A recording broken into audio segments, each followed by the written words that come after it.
feel that connection with space. Oh my gosh! Oh, look at the ray structure. The universe is out there and it's affecting us. We are in space. And here it comes, there's the diamond ring. And that is the most spectacular sight.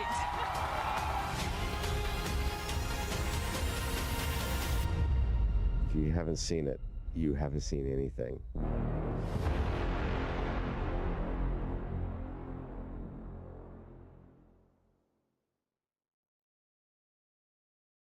Hello, and welcome to live coverage of the celestial event of the year, the total solar eclipse. Over the next 3 hours, we will follow the moon's shadow as it races across North America. We are anchoring our coverage from the heart of downtown Cleveland, Ohio, just down the road from NASA's Glenn Research Center, the only NASA center in today's path of totality. I'm NASA's Megan Cruz, and this is NASA lunar scientist Sarah Noble. Hello. Today, NASA and the Great Lakes Science Center is hosting this free outdoor event for the community to experience the total solar eclipse together. You saw that beautiful aerial shot that we just had opening the show. We're seeing it again here. As you can see, we have a great fun crowd here. Yeah, we've been watching the crowd build all morning, and you can really feel the excitement starting to come now. Yeah, absolutely. The watch item, of course, is the weather. Beautiful right now here in Cleveland. It's perfect right now. It's perfect, yes. We woke up to rain and it cleared, but I don't know what we're going to get this afternoon. Yeah, Sarah, you said that with a little bit of trepidation, and that's because it looks like there might be some cloud cover around the time of the total solar eclipse here, totality, but we'll see. All right, so on your screen now is the first look at the eclipse from Mazatlan, Mexico, one of the first communities the moon's shadow will darken today. Right now, you see we're seeing a partial eclipse of the sun right now, but if you look at the upper left-hand corner of your screen, we're expecting totality there in about 1 hour and 4 minutes. And we want to thank our team of telescope operators spread out across North America. Because of them, we will always have a view of the sun during this entire broadcast, which is really awesome. All the way from Mazatlan up to Maine. Yeah, a very large swath, and we have it covered the whole way through. Now, if you scan your QR code that you see on the screen here, it'll take you to a live stream dedicated to just those telescope views, and it'll also take you to a Spanish broadcast of today's eclipse, and that starts at 1:30 p.m. Eastern Time. And Sarah, as you know this, all of the telescopes used for this broadcast have special filters on them, and those protect the operators' equipment and also the operators themselves, because if you view the eclipse without the proper protection, then it can severely damage your eyes. Yeah, that's right. We want everyone to enjoy the eclipse today, but we want them to do it safely. Right. So how do you do that safely? Well, you should be shielding your eyes with eclipse glasses like these. Hopefully you bought them from a reputable source and that they have a special rating on them, and this rating means that the lenses meet international standards to protect your eyes from the sun's bright light. But Sarah, you can remove the glasses during totality, That's correct? right. If you're lucky to be in the path of totality, you can, for those, that short amount of time that you're in 100% totality. 99% totality doesn't cut it. Right, exactly. 100%, nothing less. Now, if you don't have eclipse glasses, you can enjoy it indirectly with tools like pinhole projectors. And if you want to make one with us live in about 30 minutes, just grab a sturdy piece of paper or cardboard and a thumbtack or other sharp pin. I'm going to use my NASA pin for when we make it. All right, so Sarah, what are we expecting today? What is a total solar eclipse? So total solar eclipse happens when the Earth, the moon, and the sun are so perfectly aligned that the moon completely blacks out our view of the sun. And does that happen often? Actually, somewhere in the world, there's an eclipse about every 18 months or so, but like in any particular place, it's a pretty rare event. Yeah, I mean, specifically here in Cleveland, the last time Cleveland had a total solar eclipse, get this, 1806. Wow, that's remarkable. So quite a long time ago. Yeah. Once in a lifetime opportunity. All right, but not everyone is going to be able to see the moon completely eclipsing the sun. That's right. Only those of us in this narrow path of totality. But just about everyone in the U.S. will get to see a partial eclipse today, weather permitting. Weather permitting, yes. I hope that Cleveland here and everyone else along the path of totality will be good and clear. Okay, so let's take a look at today's path of totality. It passes through parts of Mexico, 15 U.S. states, and southeastern Canada. There's an estimated 32 million people who live along the path, and not to mention the tens and thousands of people who travel to somewhere along it as well, like us. You know, you're from DC and I'm from Florida. And I feel very lucky to be able to get to travel to see this one. Yeah, absolutely. And we're going to have live reports from our correspondents spread out across the path, all excited to share this event with you. Some recognizable locations in between: the Indianapolis Motor Speedway, home of the famous Indy 500, and then also Niagara Falls, where officials expect up to 1 million visitors. Look at our team there waving at you. Happy to see you guys, and we'll hear from you soon. Okay, so again, we will hear from those correspondents, but also on our broadcast, a live interview with astronauts on board the International Space Station. Sarah's already ready. So excited She's for ready, this. because that's going to be obviously a unique place to witness today's celestial event, so we'll talk to them about that. We're also going to explain some of the science NASA will conduct during the eclipse and why that's important to you. And if you have questions about today's cosmic alignment, use the hashtag eclipse to send those in wherever you're watching us. We already have some questions from some kids. Excellent. And a celebrity. I can't wait to surprise you with who that is. All right, in addition to NASA's eclipse event here, there are plenty more in communities across the country, so why don't we take a look at some of them now. All right, so this is the California Academy of Sciences. That's a beautiful place to witness. Wow, looks like they have great weather today. They're only going to get a partial eclipse there, but you know, still, that is more than enough reason to get outside and enjoy some time with your friends and family. Waco, Texas, people have their seats. They're ready to go. They're all comfortable. I see some coolers there. Oh. And this is the Adirondack Sky Center. They have a big field for people to be, you know, a couple of days ago we saw the same field. It was covered in snow. So I'm glad they have a nice place to sit. Exactly. And Kennedy Space Center, the famous rocket garden that we have at the visitors complex there, that's also a cool place to watch a partial eclipse, yep. Yeah. And then lastly, the Mentor Civic Amphitheater, a nice big field again to take a look out into and enjoy today's event. I'm sure that'll fill up soon. Yes, I'm sure. Still gathering there. All right, very much a party atmosphere we've seen in some of those watch parties, and especially here, again, the music, the exhibits, all the things happening here. Kind of reminds me of a sporting event, you know? So because of that, I'm going to ask you, who's the GOAT today, right? Is it the moon, is it the sun, or is it the earth? I mean, I'm a lunar scientist, so I may be a little biased, but you got to go with the moon on this one, right? It's the moon that is like coming in for the block today. It's all the action to the moon. I love that sports reference, but I'm going to have to say Earth. Because, well, first of all, we love our home planet, right? But because we're here, the moon has something to project its shadow on, and that's why we have the celestial alignment and show we're about to see today. That's where I'm going. That's how I'm going, yeah? All right, and now we want to know which team you're on. You can cast your vote by going to @NASA Solar System on Facebook, X, or Instagram, and we'll reveal the winning team at the end of the broadcast. Earth.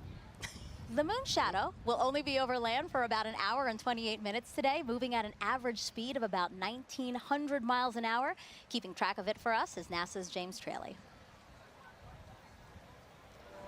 Yeah, thanks so much, Megan. I'm going to have to go with option number 3 there, the sun, because it gives us the energy for us to thrive here on Earth. And speaking of energy, it is bustling here at the Kennedy Space Center Visitor Complex. I'm coming to you from our new Gateway exhibit, where we today only have a partial eclipse, but still super excited to be tracking all of today's events live with our Eclipse Explorer. This right here is a fantastic tool that was developed by our friends at NASA Goddard Science Visualization Studio. They put this tool together for us to track the eclipse down to the exact second. If you wanted to get an access to this yourself, get a feel for how this is going to look in your neck of the woods, you can go to go.nasa.gov/Eclipse Explorer, and you can track where your city is going to be, your zip code, by punching it into this little box here. It's going to snap right to your location and give you some key stats. You just saw Cleveland there, so I can bring them up here. Cleveland is expecting peak totality here to start at 3:13:45 to be precise, local time. They've got a time of totality of 3 minutes, 49 seconds, plenty of time to really sit back and bask in their moment in the fully eclipsed sun. I'm going to be tracking all of this all throughout the afternoon for you to make sure that you do not miss a second of this coverage. Even if you're outside of that path of totality like we are right here, more than 99% of the U.S. is going to be able to see at least a partial eclipse. Some places are already experiencing, you just saw that footage from Mazatlan a little while ago, they are already experiencing a partial eclipse. And as always, if you are in partial, be sure to wear proper eye protection to protect your vision so you can safely enjoy today's fantastic celestial event. Plenty of awesome stuff coming up. We're going to keep a keen eye on that weather. Cleveland's looking nice and beautiful, very clear skies. Megan, back to you. Thank you, James. And joining us now is Dr. Bob Lehman, a heliophysicist at NASA's Goddard Space Flight Center. Thank you. It's great to have you here. Thank you very much. So talk to us. Today's total solar eclipse, it's going to look very different from what we saw 7 years ago, right? It is, right. The sun is going to look, the solar corona is going to look very cool today. It's going to look cooler than it did last time. And I mean cool in the sense of wow. Not cold. Not cold, because the solar corona is like 1,000,000 degrees. But compared to last time, was close to the solar minimum, the minimum amount of magnetic activity on the sun. There's this 11-year or so cycle, and 2017 was closer to minimum, and 2024, April 2024 is pretty much close right to the maximum of that. So we're going to see the maximum amount of dynamism, of activity, and it's going to look, you'll see rays shooting out. And does that increased activity mean that we have a chance for new discoveries today and increased science? Sure. So in addition to the science that will be done because of the eclipse, just greater activity levels means that we have more chance to see what the sun is going to do, increased radiation levels, increased activity eruptions that will affect the Earth. So how does that affect the Earth, and how do we study those effects? What do we have, the tools, the assets to study those effects? Sure. So we call the whole general thing space weather, so we get increased radiation or what we call coronal mass ejections, chunks of the sun that blow off and hit the Earth. And those affect things like power grids and radio communications and GPS satellites, all of which are everyday real implications for that thing that's 93 million miles away. And how do you feel? You know, you're a heliophysicist. This is kind of like your Super Bowl. Pretty much, yeah. You are not the first person to say that to me today. and are we right? Pretty much, yes. I mean, this is it. I mean, 7 years, and I like to say there's the diving, trying to reach the goal line from the Super Bowl, what, 15, 20 years ago. That was like, totality, not totality, and yeah, today is it. I'm really looking forward to it. Yeah, absolutely. And we will have a whole bunch of fun here. Yeah, again, eclipses are a unique opportunity to really study the sun and how it affects us. So I know that, again, your fellow heliophysicists and really across the disciplines of science, I know that today is really special for a lot of people.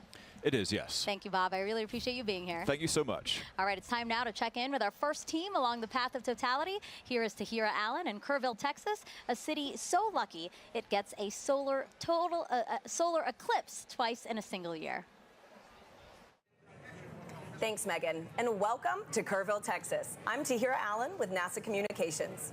And I'm Gina DiBraccio, the Deputy Director of Heliophysics at NASA Goddard. We're live from the Kerrville Eclipse Festival, where tens of thousands are gathering to witness the second solar eclipse that has passed through this town in just 6 months.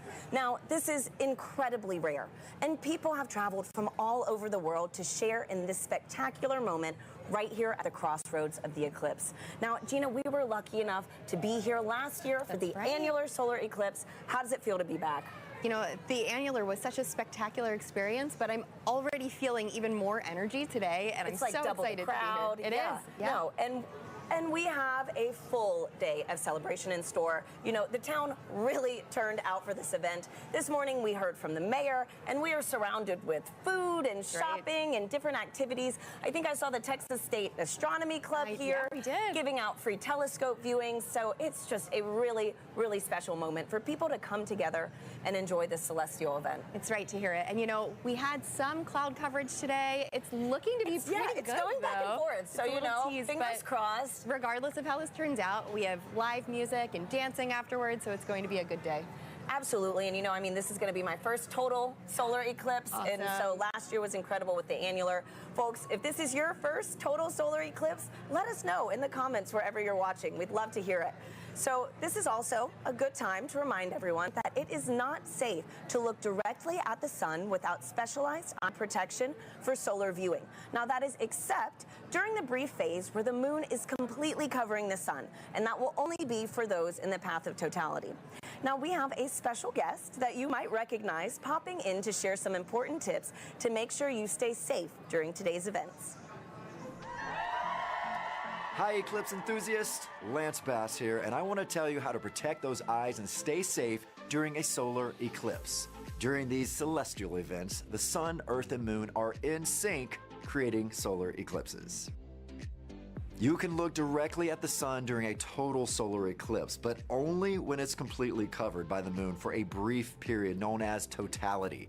This is a really special moment. At all other times, you should wear eclipse glasses so that you don't say bye-bye-bye to your vision. Seriously. And eclipse glasses are not the same as regular sunglasses. No, they're not. Safe solar viewers are thousands of times darker and will have a specific certification that you should look for right here. Don't be a space cowboy and try to look directly at the sun. If you don't have eclipse glasses, you can use an indirect viewing method, like a pinhole projector.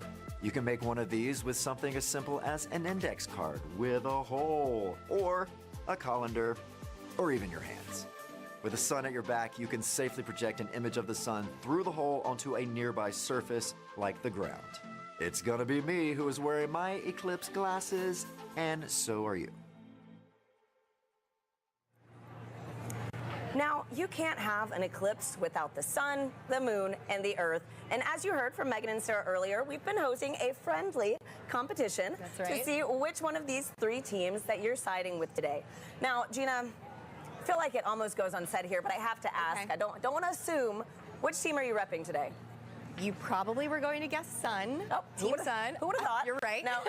So heliophysics, it's the study of the sun and its influence on everything. And it impacts all of our planets. And today, the solar corona is stealing the spotlight of the show. So Team Sun for me. I guess it really is the star of the show today. But you know what, Gina? I think I'm going to have to be a little bit biased too. Okay. So International Observe the Moon Night, which is NASA's annual celebration of all things moon, actually falls on my birthday this year. Okay. So I think I'm having a little bit of a lunar connection. All right, Team But Moon. for those watching, if you haven't joined the fun yet, you can vote for your eclipse team on NASA's Solar System Facebook, X, and Instagram. We're going to be sharing those poll results throughout the show, so be sure to go vote for your team.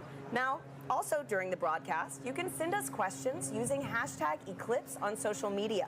We have teams standing by online to answer, and we're going to be taking some of those questions live on today's show. Now, speaking about taking questions live, Gina, we actually had some kids send in videos before today's show. Oh, nice. So let's roll one of those right now. My name is Jonathan. My question is, will NASA do any experiments during the solar eclipse? Thank you. Oh, great question, Jonathan. Now, we have a bunch of different experiments that will take place during the eclipse today. So first, we're trying to study the solar corona. So we have NASA's WB-57 high-altitude research jet flying across the path of totality, taking pictures of that upper atmosphere of the sun, that corona, so that we can learn its composition, why it gets to be heated to extreme temperatures. But we also care about the eclipse's impact on Earth and the upper atmosphere. So we're launching 3 sounding rockets up into the atmosphere before, during, and after peak eclipse so that we can study how the atmosphere is changing as well. So, you know, we're studying it with a plane, we're studying it with rockets. Exactly. Any other way? You know, we have balloons, science balloons that are going up too, and we also have different ways that the public will be able to get involved in some of these experiments too. Thanks, Gina. And I actually have a great follow-up question to this. This is from Lisa on Facebook, who wants to know more about the sounding rockets. So they ask, why is NASA shooting rockets into the moon's shadow during today's events? Okay, let's talk more about the sounding rockets because they are a lot of fun.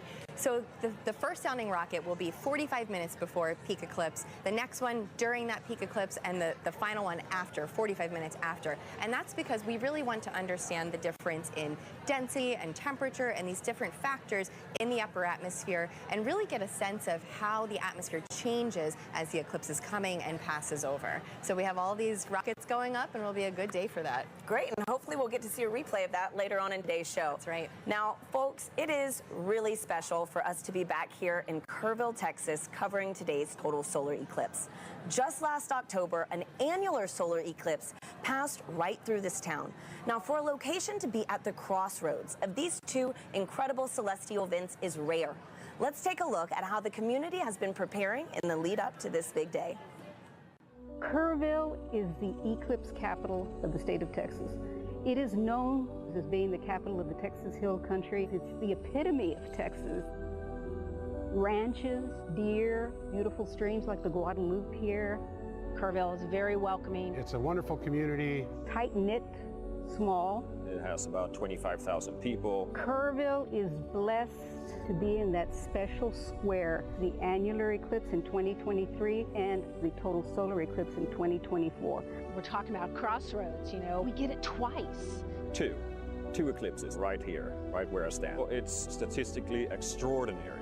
We get two in less than 6 months. Everybody's excited about it. City council, county commissioners, everybody's working diligently to be able to provide safe opportunity for the influx of people. This will be the biggest event in the history of the city, and that's why the city is preparing. We're preparing to make the event enjoyable for everybody who wants to see this tremendous natural phenomenon. I think that Kerrville has done an awesome job of preparing, way in advance. It's getting that message out to people to make sure that they're taken care of personally, but then there's the science part of it, letting them know what is an eclipse. And I'm just having a great time going out and talking to civic organizations and clubs and to talk about eclipses. So this will be my 4th and 5th solar eclipses. I've seen total eclipse in Nebraska. I drove 1,200 miles for a little over 2 minutes, and it was well worth it. And just couldn't believe the experience of the eclipse. I mean, it literally gives me goosebumps every time I talk about it. It's a visceral, emotional experience that is just, you have to experience it to understand. I thought I knew what it would be like, but I gasped at the sheer wonder. It's going to be you're going to hear that intake of air and awe. It was the most beautiful natural thing I've ever seen. So to have an eclipse basically in my backyard is just, it's indescribable.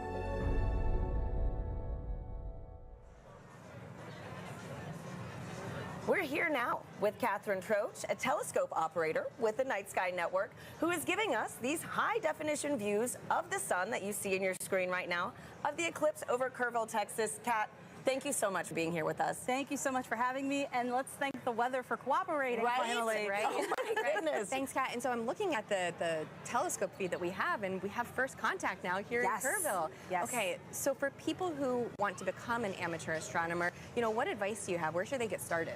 The easiest way to get started is to look up Night Sky Network. Night Sky Network has over 400 astronomy clubs in the United States.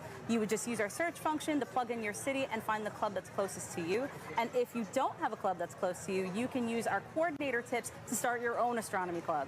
Wow, that is awesome. And you know what? For folks, if you want some more details on the Night Sky Network and other things on how to become an amateur astronomer, you can visit go.nasa.gov/Night Sky Network.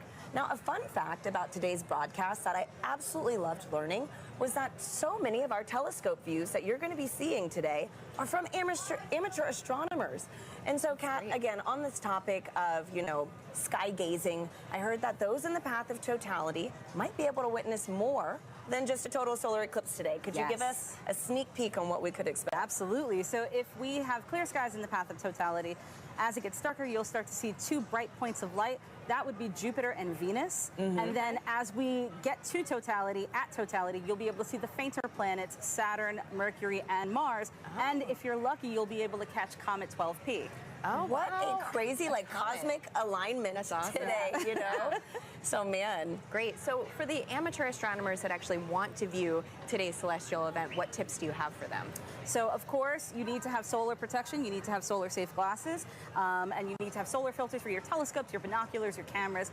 But you can also use indirect viewing, like a pinhole projector box, or you can use a disco ball. A disco ball? Yes. Wait, how does this work? Can you, walk us through this? So as the sun hits the mirrors, and it'll cast a little reflection onto the surface here, you'll see little crescent shapes as the eclipse progresses. That is incredible. We need to keep that disco ball. Oh, yeah. Right? No, seriously.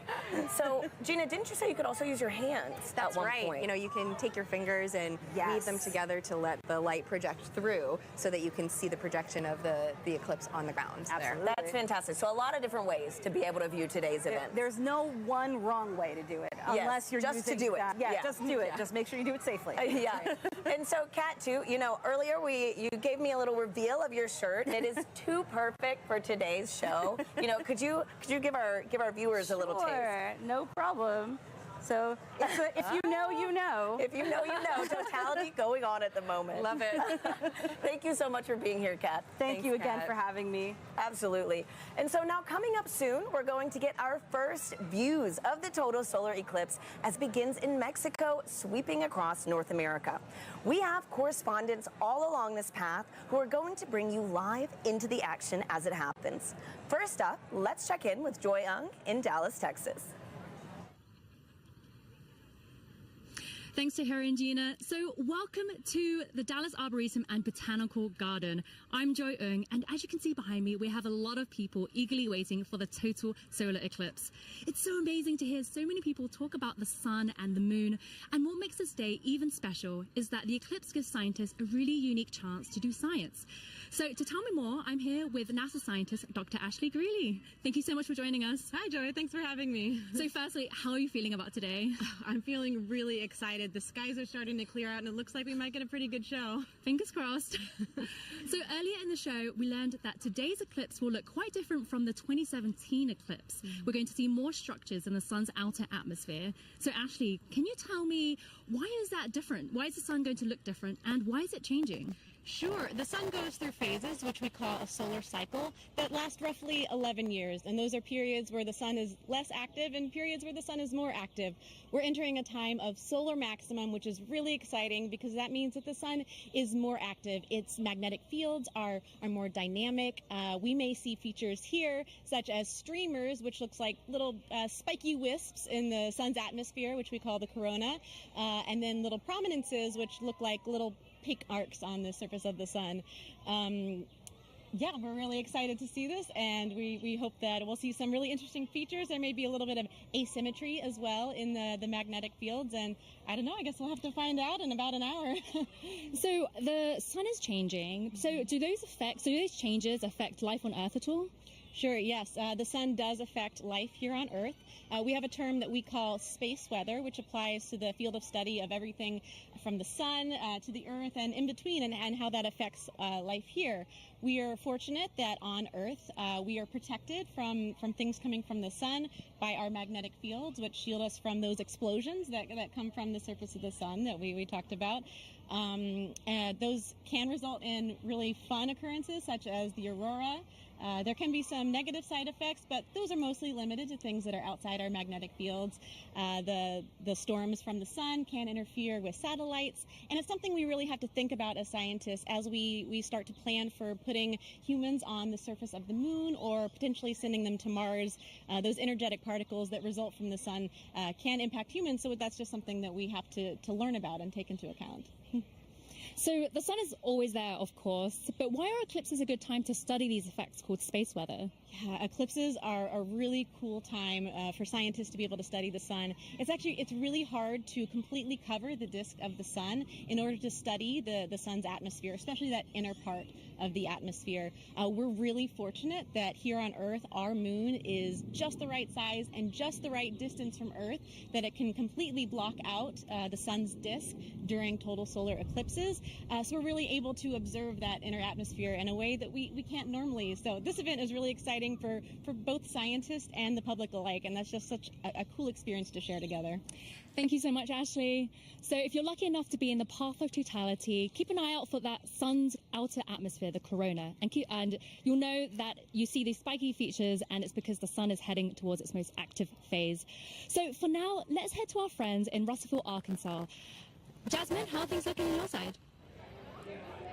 Joy, things are looking absolutely fabulous in a very sunny downtown Russellville, Arkansas. As she said, I'm NASA's Jasmine Hopkins, and I'm coming to you live from the Depot District, where the city is throwing a massive block party, all in celebration of the total solar eclipse. Now, people in Arkansas have great reason to celebrate because this is only the second total solar eclipse visible from the state since it was first established in 1836, and the next one visible from here won't happen for another 2 decades. So people around me are gearing up for what feels like a once-in-a-lifetime opportunity.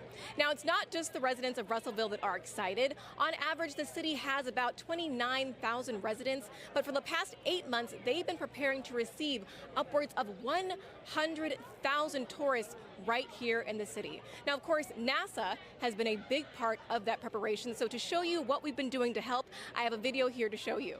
So we have been talking to the next generation of space explorers right here in Arkansas. We started off at Arkansas Technical University, and then we moved on to Russellville City Schools, where we spoke to hundreds of students all the way from 8th grade to 12th grade about this total solar eclipse. We had NASA's Marshall Space Flight Center, the Arkansas Air National Guard, the U.S. Space and Rocket Center, and even the Paris Observatory joining us all the way from France.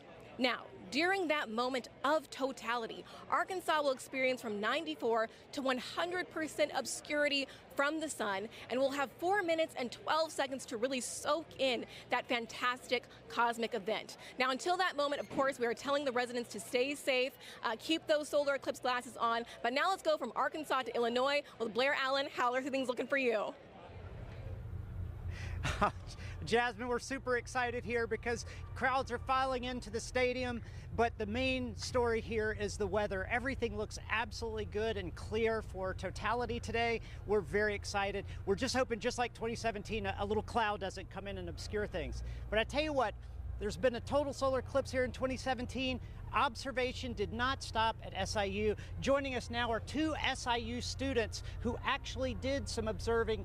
This is Callie and Paige. Now, Callie, I know that you guys went to Australia in 2023 and you observed the totality using an interesting technique. Can you tell us about that? Yeah, so when we were in Australia, we used a sun funnel to view it, and what it does is it projects basically what the telescope is seeing onto a film. And so a sun funnel is just basically a funnel with 2 hose clamps and rear projection film, and it just projects the sun, and we actually captured a picture of totality as that eclipse was happening. And it's pretty cool because it allows other people, instead of having to go through the eyepiece, you get to see it. Pretty impressive. Now, Paige, you guys are going to do some observation today. What are you set up for here in Carbondale today? Yes, so we have 2 telescopes set up with the sun funnels for viewing for a select view of the public, and right now we're pointed at the sun and we're excited to see totality. Now, what are your odds on good weather? It's looking pretty good. I'm excited. Isn't that great? I'm so excited. I tell you what, one final question, because I know you're experts with solar safety, but Team Earth, Sun, or Moon? We're both Team Moon. Team Moon, Team Sun. I tell you, that's the best you're going to get, but we're all pro eclipse. Back to you, Tahira.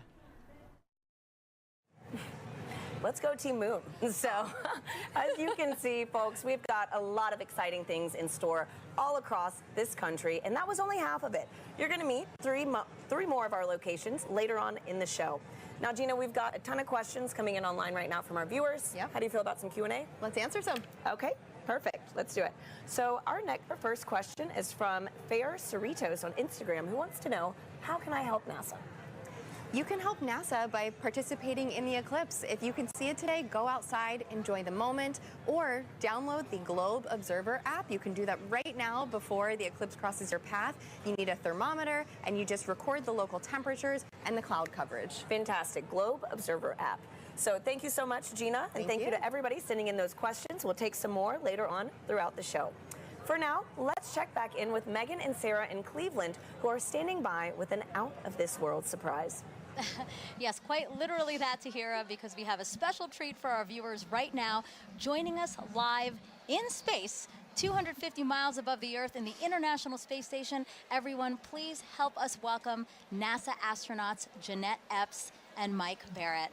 Sarah, you've been waiting. I'm so excited. For this. Oh, there they are. Hello, everyone. Oh, Jeanette, Mike, thank you for joining us. It's a pleasure to join you guys, and I hope everybody appreciates NASA scheduling this eclipse to bring the world together. Yes, thank you so much to NASA, and thank you so much for joining us. Now you guys will have 3 opportunities to view the moon's shadow over North America, and that last pass will give you guys the best views. And we hope to also share those live views with everyone here on this broadcast around 3:30 p.m. Eastern Time. Now, Jeanette, I have 2 questions for you. Are you looking forward to being one of the few people seeing today's total solar eclipse from space? And 2, I know your crew member Matt Dominic will use a camera with a solar filter to photograph the sun being eclipsed by the moon. Will you also be taking photos of the celestial alignment?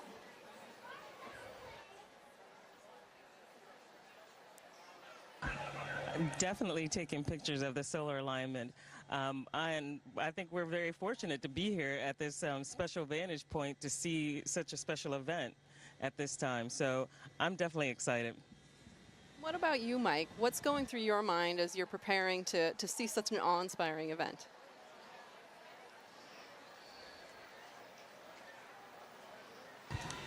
Well, admittedly, I'm a bit of an eclipse junkie. You know, my first one was like when I was 19 with the homemade telescope in the desert, and a few since then. And actually, during the 2017 eclipse, I was on a chartered aircraft several hundred miles off the coast of Oregon watching it. And I got a strange bucket list, and this is one of the things that's on it, to actually watch an eclipse shadow cross the Earth from space.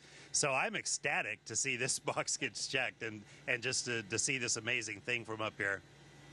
Yeah, the fact that that was actually a box on your list is pretty amazing. And then now it's getting checked. So, you know, for those wondering, this is what the moon's shadow will look like to Jeanette and Mike.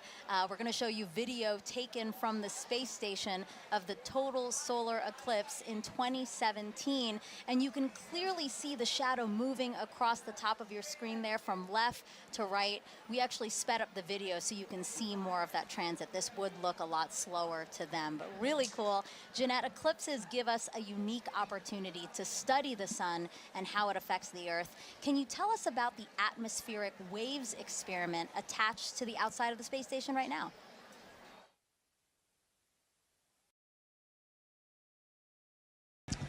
Sure. We have an atmospheric wave experiment that's going on now, and what it looks at are these atmospheric gravity waves. And these waves transport energy and momentum up through the climate system. So with the imager on the atomic wave experiment, we're going to look at how these atmospheric gravity waves impact our Earth's climate, how it can impact our space and global and all of our comms, how it can affect our navigation system. And so over the next 2 years, researchers will use an infrared imager to look at the global distribution of these waves as well as their characteristics.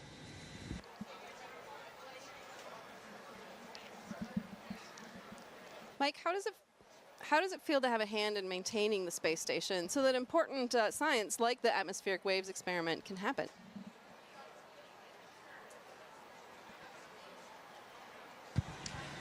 Well, of course, the main reason we're up here is actually to conduct that science. We maintain the station to keep this platform what it should be, what it was built to be, which is a vibrant laboratory, which covers so many different disciplines on the inside and the outside, like the gravity waves experiment. I mean, it's an honor and a privilege, as much as anything, to have a hand in that science, and we end up being basically the eyes, the hands, the on-site presence to conduct that science. And we get to be the first to see results of just amazing things that are years in the making by a bunch of really smart, ambitious scientific teams on the ground. So that's really where the joy is. Maintaining the station is just like maintaining a research ship, something I actually quite like. So I feel very much at home in that role. It's still blowing my mind. I mean, we're here in Cleveland, Ohio, live. You guys are up in space in the International Space Station. I can't believe the opportunity that has been afforded to us, and I hope our viewers really enjoyed this time with you. And I hope you enjoy the show from up there.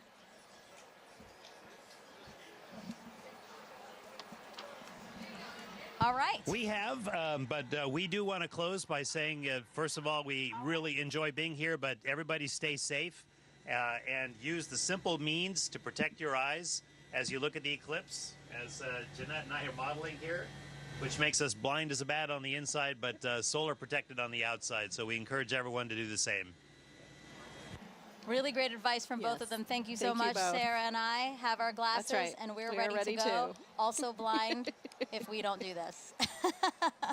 All right, again, Jeanette, Mike, thank you so much. And we actually have some time to take questions from the audience. We have #Eclipse. That's how you can send questions to us.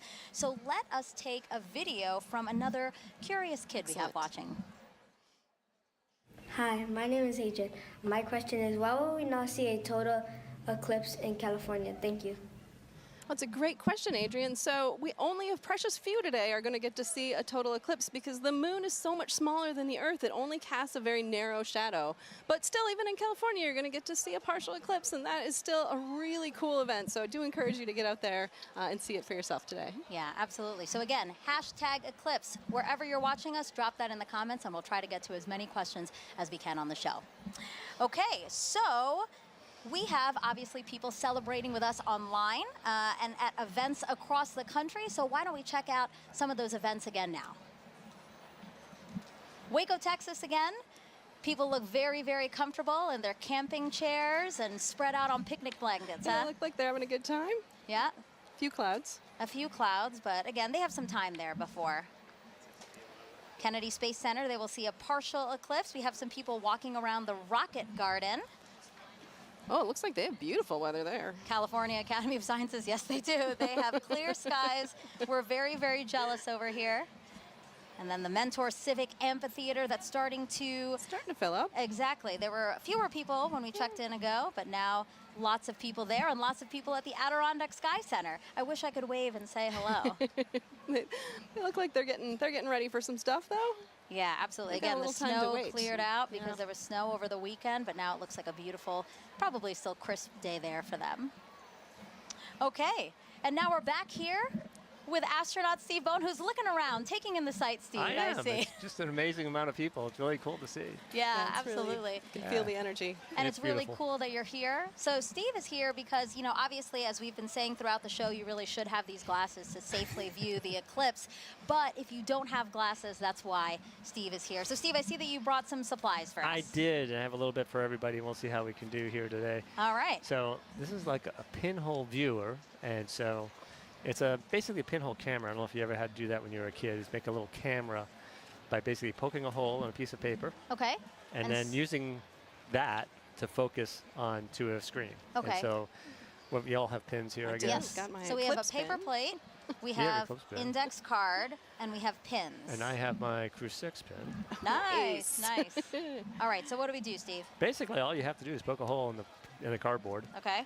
And the sides of the hole will determine the focal length, the focal distance of your viewer. And it Okay. has to be big enough that the light will come through. And it's sometimes hard to do if we don't have like direct sunlight.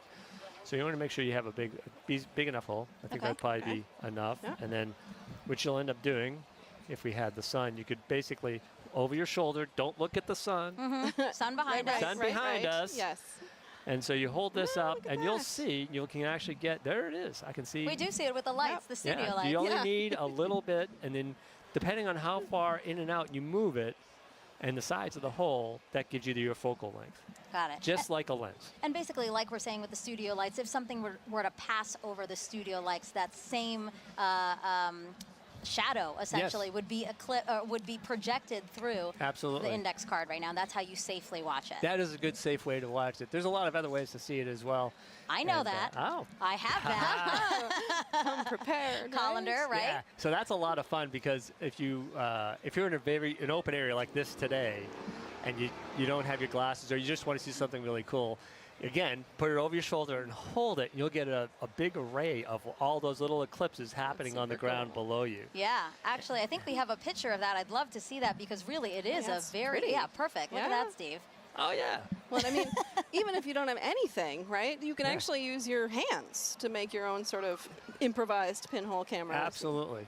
That's amazing. And, you know, I was explaining a little bit ago that in my own yard during the annual eclipse, when I was out working in the yard, and I said, hey, there's an annular eclipse going on. So I went under a tree, and I was looking at a tree, and then on my driveway, all these little eclipses, Oh, just that's hundreds of them. amazing. Yeah. And Beautiful. it's absolutely amazing pictures. Great. So I hope if So- people have trees near them, they can take a look at that. Steve, thank you so much You're for very being welcome. here. We really appreciate it. Have a great day.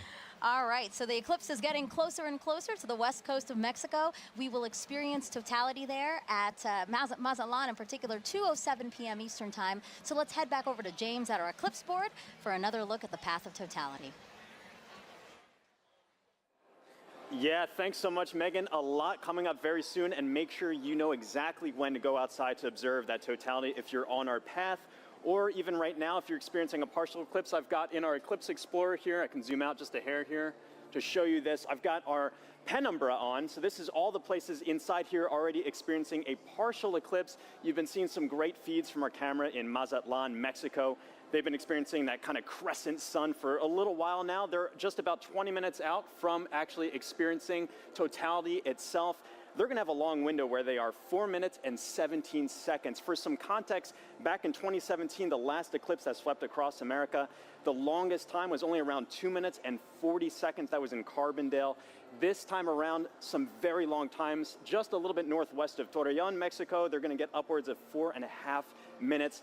A lot of time to really observe it, but just make sure that you know when to be outside. And as always, access that tool at go.nasa.gov/eclipse explorer. This is going to keep moving on. You see this little thing. I have this actually running in real time. This is our shadow of totality. This is going to continue to move further and further to the northeast and actually make landfall in just a few moments in Mazatlan, Mexico.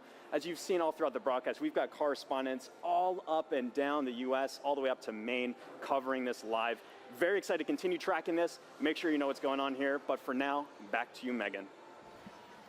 All right, thank you, James. So now let's introduce you to more of our correspondents along the path, starting first with NASA's Lauren Ward, standing by to show us what's happening in Indianapolis, Indiana. That's right. Thanks, Megan. We are at the Indianapolis Motor Speedway in Indianapolis, Indiana. It is a gorgeous day. Behind me, I have over 50,000 people here to spectate today. Today, we are waiting for a spectacle that is of a celestial kind. Of course, this is most known for the Indy 500, but we are waiting for something a little bit special today. With me, I have the 2016 Indianapolis Motor Speedway winner, Alexander Rossi. Good to see you. Good to see you. Thank you so much for having me.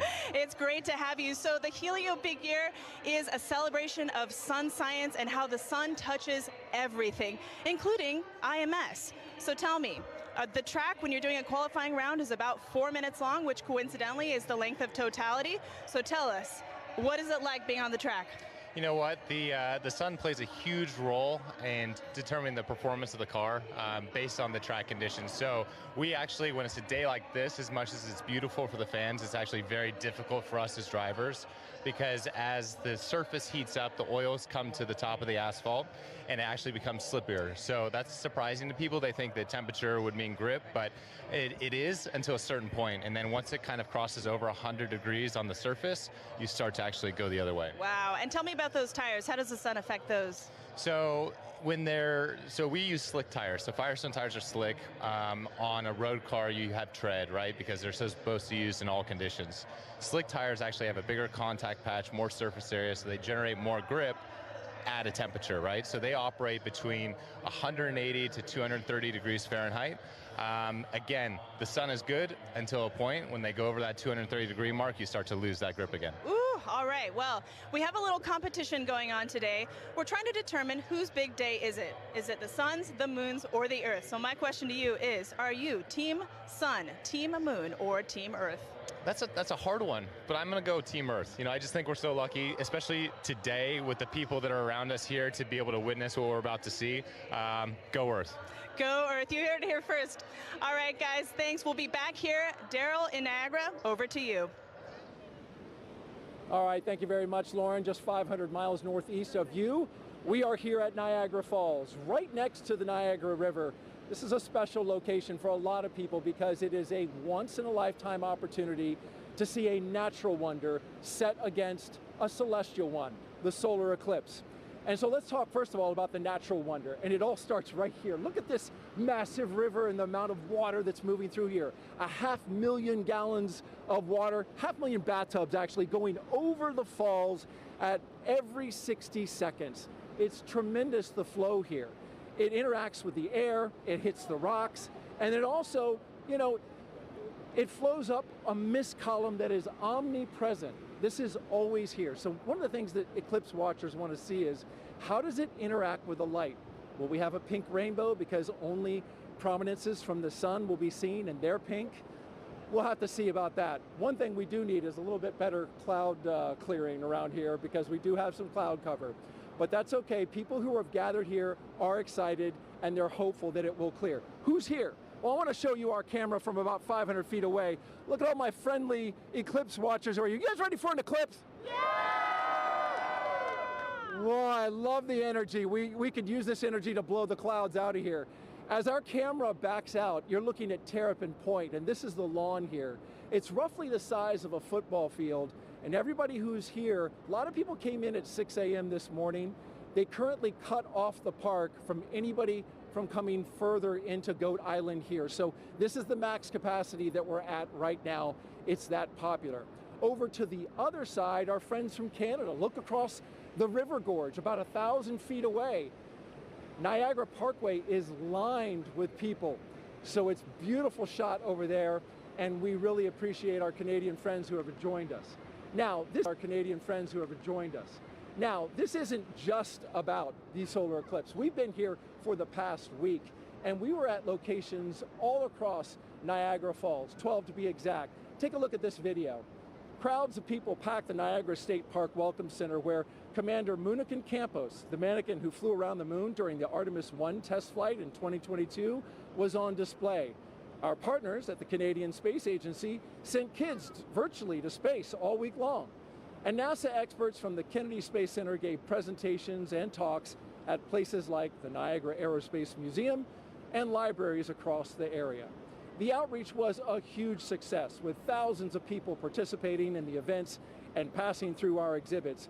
And we just want to thank everyone who came out to see us at all our locations, and we hope you left a little inspired about space exploration and a little wiser about all NASA's missions. Okay, coming up, we've got a very special guest for you who's going to share the eclipse with us, CSA astronaut Jeremy Hansen. He's going around the star today, the moon. Not the star, the sun, the moon. The star of the show, I should say. He's going to be here. He's interacting with the public. We're going to get his thoughts on totality along with everybody else who is here. And we're pumped and excited. Right, everybody? We ready for an eclipse? Can you hear the excitement? All right, now I'm going to send it 800 miles to the northeast to my colleague Angelique Herring, who is in Holton, Maine, where I hear you have some pretty good weather. Hello, Daryl, and welcome everybody to Maine. That's right, we do have some great weather. We are here in Maine, and actually we're about 3 miles away from the Canadian border, and also about the last stop on I-95 North. So we're the northmost spot for today's eclipse broadcast, at least in the United States. And so hello from way up north. Now, just like Daryl said, we do have some excellent weather here in Maine today. We've been here for a couple of days, and it's actually been pretty wintry right up until about yesterday. We had snow, it was pretty cold, but you know what? Today, the sun is out, the skies are blue, and it's looking like perfect conditions for an eclipse, or as the Mainers would say, wicked good weather. Now, we're actually standing here in Market Square in Maine, and we are outside of the Temple Theater, where it has actually been in operation since 1919. Over the last 150 years of its operation, it's seen everything from silent films to burlesque shows, and today, it's got a more celestial show with the eclipse. Now, the last eclipse to come through Maine was actually in 1963, and that eclipse was only visible for about a minute.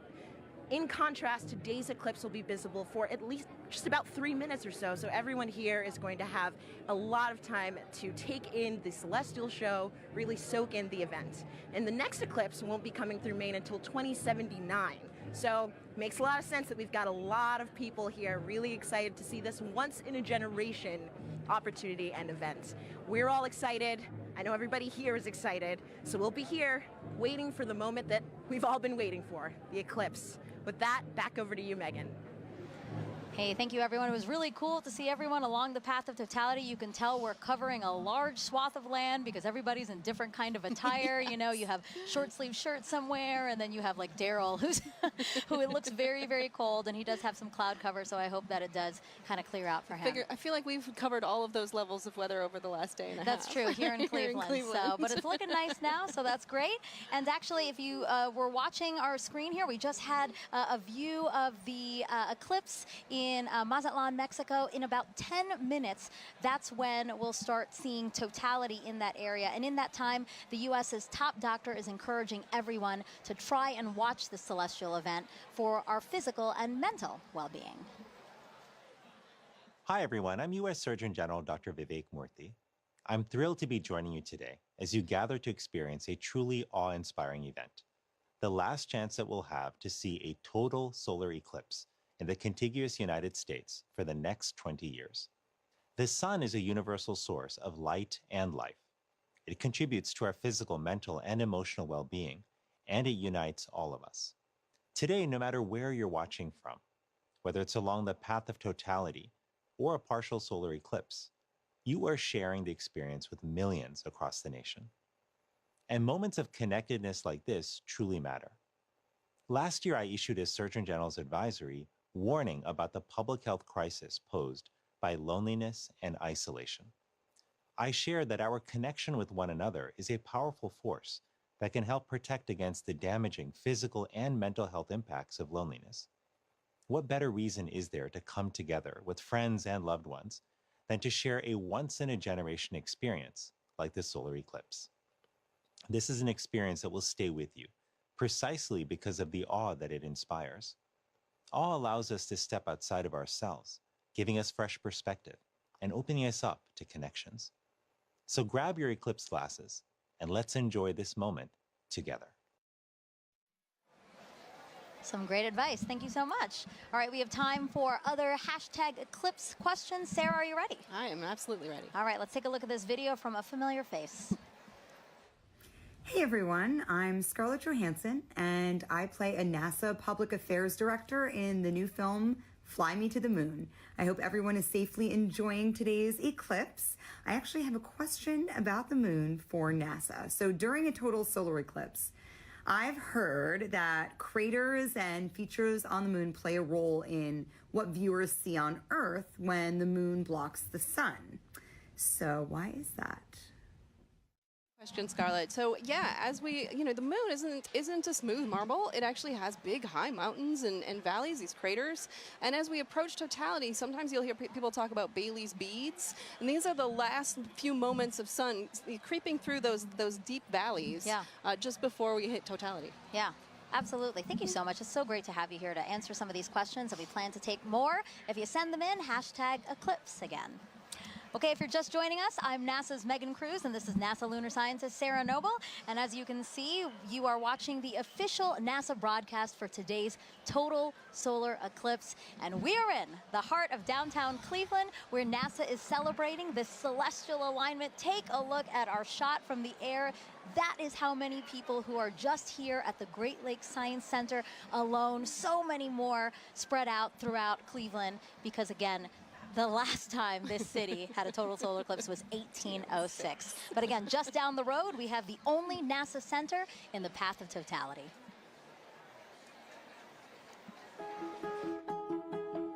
When it comes to NASA, I think a lot of people initially think of rocket launches in Cape Canaveral or astronauts floating above the Earth in the International Space Station. But there's a lot of research and engineering and testing that needs to happen before anything can fly. And we have those capabilities: supersonic wind tunnels, microgravity drop towers, vacuum chambers, and a research aircraft hangar.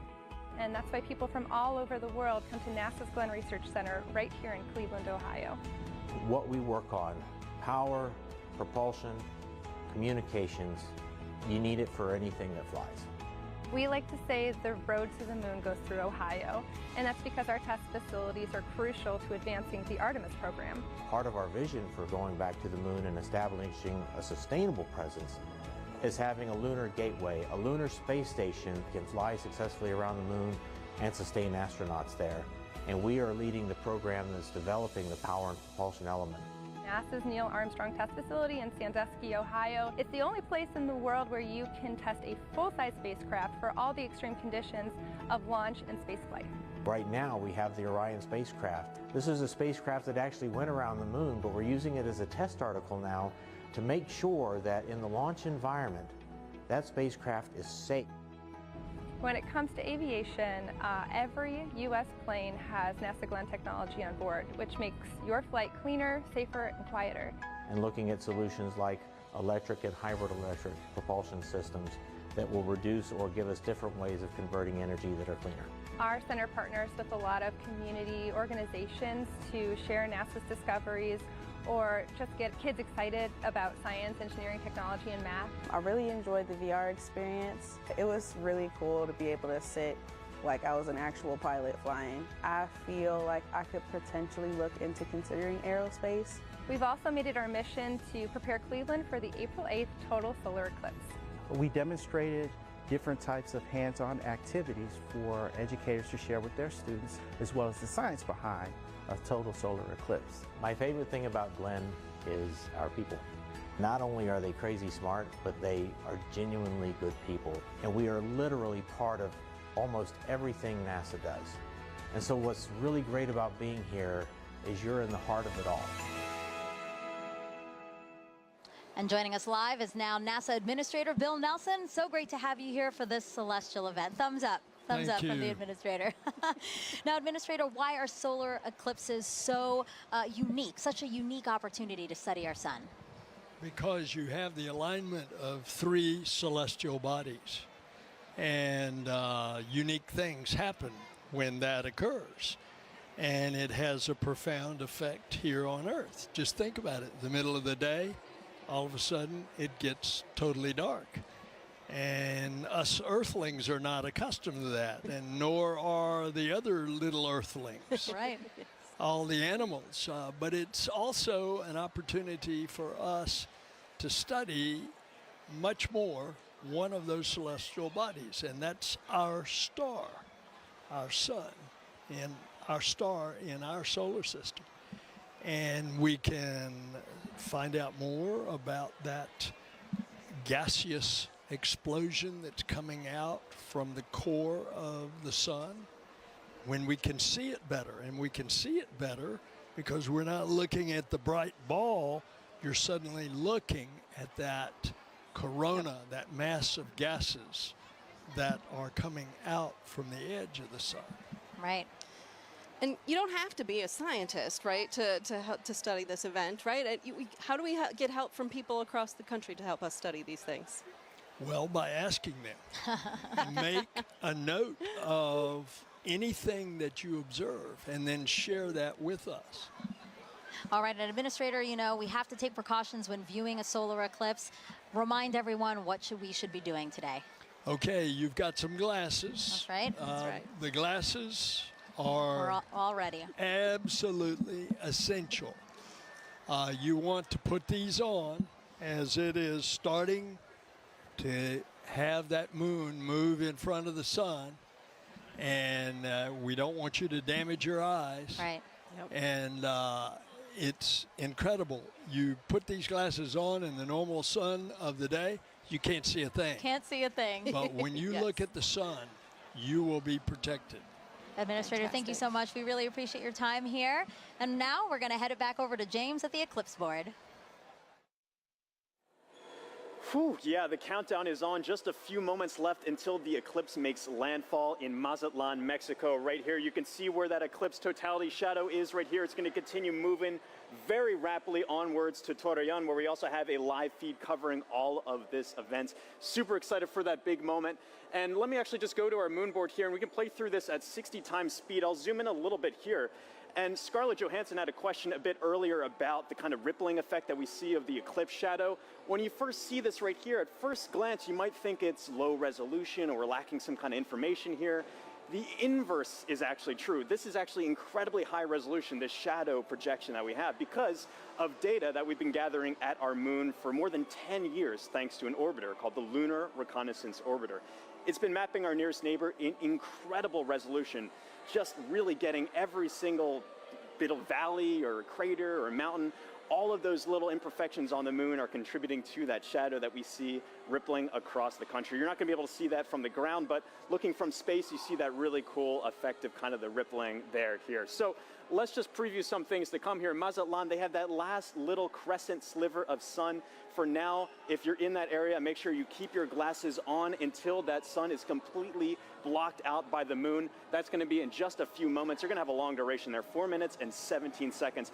That sounds like a lot of time, but it's going to move like that. So make sure you are ready on the pulse. Again, for all of our locations up on this path of totality here too, make sure you set a timer on your watch or a phone or something to remind yourself to look outside and experience this. You don't want to miss this. If you do miss it, you got a long time to wait for the next big one across America. That's going to be in 2045. So make sure you're watching and watching safely here. You just saw some footage from Kerrville and Cleveland as well. It's a little bit cloudy in some places, really hoping that that clears out in time for us to have that beautiful view. But in just a few moments right here, this eclipse is going to be coming up in Mazatlan, Mexico. So for now, this is going to be really exciting. The countdown is on. So for Mazatlan, this is the last little bit here. Again, I'm always keeping an eye on that weather. And also one little note about our tool here too. If you wanted to see, this little icon kind of previews what the expected eclipse is going to look like at that given time. All these little googly eye features are clickable, hyperlinkable. You can kind of click on that. It'll snap you right to that exact time to get an idea for what it's going to look like in your neck of the woods. But for now, the big moment's coming up. Back to you, Megan. Let's check it out. All right, thank you, James. And as you can see, wow, we just have a tiny little faint sliver left of the sun in Mazatlan, Mexico. We are expecting totality in 1 minute and 35 seconds. You know, joining us now to walk us through this, Kelly Korrick, an astrophysicist from NASA's Heliophysics Division. Kelly, tell us about the science NASA is about to conduct right now in Mazatlan. So science that they're going to conduct is about the WB-57. So we're going to fly some planes over and make sure that we can actually see that solar corona, that that hot atmosphere that's around the sun that we're about to get once we reach totality. Yeah, and it looks like it's almost there. Yes, it's almost there. You know, we have a view right now of inside the cockpit of one of the WB-57s, or at least we're efforting one, because as you said, this is going to be a huge part of what we do in Mazatlan.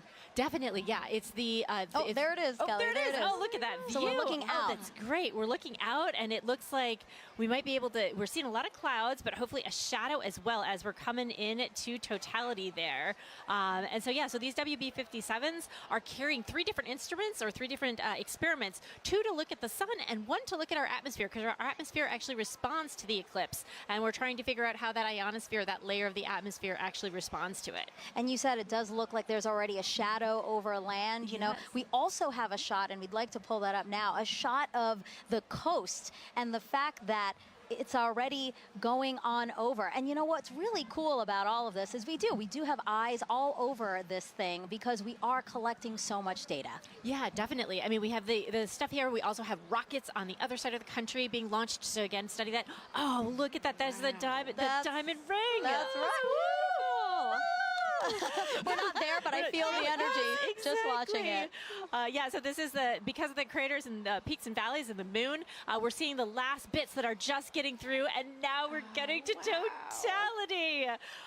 This is great. So you're starting to see those pink fingers out there kind of sticking out.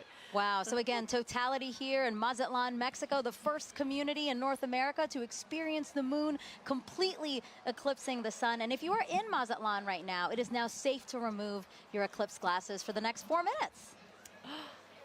And you mentioned some of those pink filaments that we're seeing, right? Can you talk us a little bit through that, Kelly? Yeah, so those pink filaments, because they're helium-rich, that's why they're appearing pink and they're hanging out there. Those could be the start of space weather. So there are lots of tons of material, billions of tons of material that could possibly be one of those explosions for space weather, the reasons why we really study the sun and try to understand how to live with the sun. Well, can you explain why space weather is important to us here on Earth? Definitely. So it's not just satellites that are interested in space weather. It's also our power grids because of those energetic particles coming from those big explosions that can happen in the sun. That could damage our power grids. It could also do things like interfere with GPS signals. And I know we all use our phones to navigate everywhere. So if we didn't have that, that would be a big problem. So we're looking to understand it better so we can all mitigate all those things. Some of the movement we're seeing here is just our telescope operator adjusting because, again, they needed to make some changes for before totality. Now they're viewing it a different way, and then after totality, we might see some shakes there as well. But I really just cannot believe how crisp it is. As we said, it's not a marble, but I mean, just the view of it is so crisp with these little, again, those filaments are just amazing that we can see that to such accuracy, you know? Right, definitely. And also the white fuzz. I mean, you're seeing something that's 1,000,000 degrees just hanging out all around the sun. And, you know, 3 billion Earths can fit inside of there. So there's a lot of atmosphere there, all around there, just hanging out, being very warm. And so, one of our mysteries is, and one of the B-57s are addressing. There you go, WB-57, our pilot.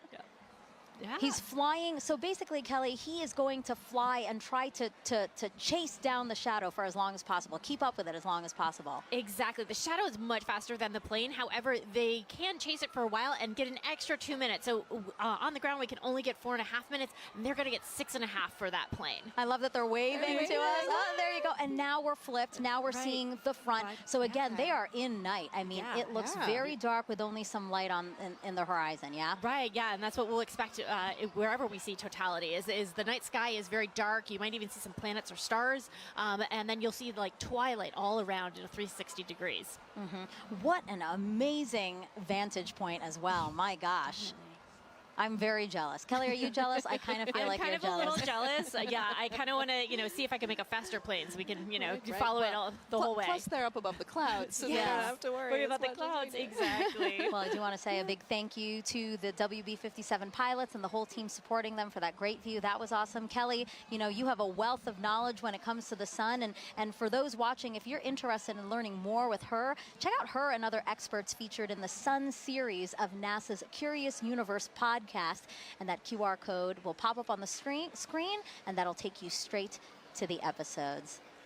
Again, look at that double box we got there. We're showing you amazing views during this broadcast. A big thank you, actually, to the Solar System Exploration Research Virtual Institute, or SERVI, for providing the telescope views from Mazatlan.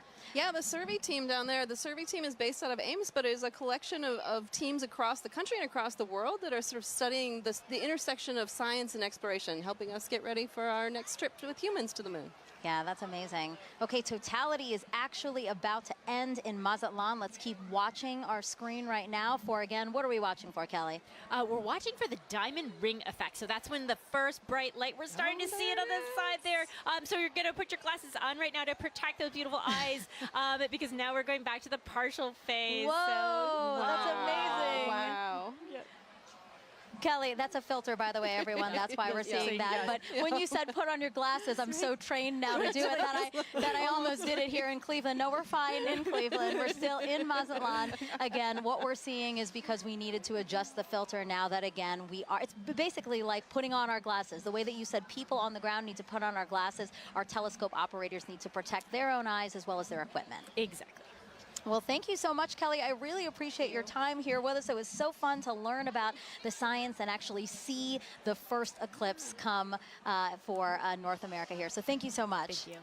All right, as you can see, there's a lot to learn about our sun and eclipses. So to explain it all in a really fun way for kids, NASA developed a clever game called Snap It. We have another QR code coming on your screen right now. Just scan that code, or if you're watching us on your phone, all you have to do is screen grab it, press on it later, and you can check out that game. Also the website, if that's easier for you, go.nasa.gov/snapit. Okay, so NASA can predict the total solar eclipse's path to a high degree of accuracy because of a spacecraft that launched nearly 15 years ago. This same spacecraft is now helping our Artemis II astronauts who'll be orbiting the moon next year.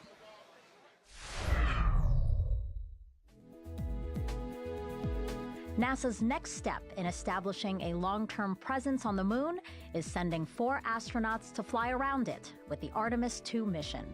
Part of the crew's training has been to study images from NASA's Lunar Reconnaissance Orbiter, or LRO. The spacecraft launched in 2009 and continues to use 7 instruments, including a high-resolution camera, to help us learn more about the moon's surface. Because of LRO, we now know more about the moon's topography than any other planetary body in the solar system, including Earth.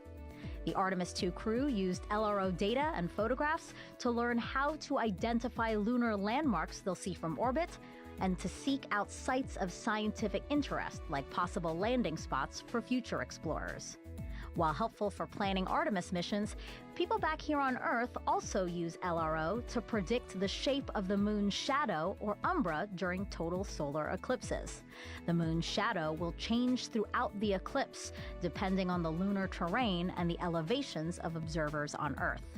People may even see what looks like an arc of solar diamonds around the moon as sunlight peeks through lunar features like craters. That's a look at your Artemis Moon Minute. All right, joining us on the host desk now is a familiar face here. Oh, actually, we have, sorry, Snoopy. Oh, I just revealed that it's Snoopy. Well, I just want to wave real quick to the crowd here at the Great Lakes Science Center, just outside of our host desk, waving at us, waving at the camera. I'm waving back at them like they can see me.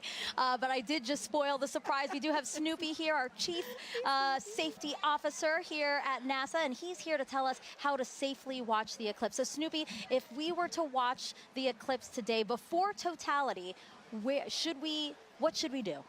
That's right, you should have your glasses on, that's right. Well, and what about during totality, Snoopy? Can we take them off then? Yeah, let me help you out here. Oh, Snoopy, there I can see your shining bright eyes. I love Snoopy, he's so funny. Now, Snoopy, I have to ask you a question, okay? So today we've been polling everybody, asking for the total solar eclipse today, who is the big star of the show, right? Is it the Earth? Is it the Earth? Is it the moon? Is it the sun? Okay, but you have to pick one. You have to pick one. You have to pick one. You don't want to pick one? All of them. All of them are great? That's right. Snoopy, thank you so much. I know you're super excited to see the total solar eclipse today. We're glad to have you here. Bye. All right, now let's head back over to Tahira in Kerrville, Texas. All right, thanks, Megan. I mean, what an incredible view from Mazatlan, Mexico. That was amazing. And folks, as you can see in your screen right now, we are less than 1 minute away from the eclipse crossing over Torreon, Mexico. Gina, how fast is this moon shadow moving right now? I mean, it's flying. It's going about 1,900 miles per hour as we're chasing it across the U.S. That is incredible. And so, you know, in Mazatlan, we were able to see the diamond ring effect. That's right. It was beautiful. Beads. So hopefully we'll be able to see that in Torreon right now. Yeah, we're watching that live feed. Yes, just to see this sliver crossing over the moon. That's right. We're getting so close there. We are Hopefully getting we'll see so that diamond close. ring too. Wow. Look at this. And so we're about 10 seconds away. Here we go. Let's take it in. Wow. What a spectacular. Going into totality. Wow. There you have it. We are in. Yep, that diamond ring came through, and we see a little bit of those Bailey beads too as we're looking at it. Those kind of the lights trickling through around the surface of the moon, coming through the peaks and valleys.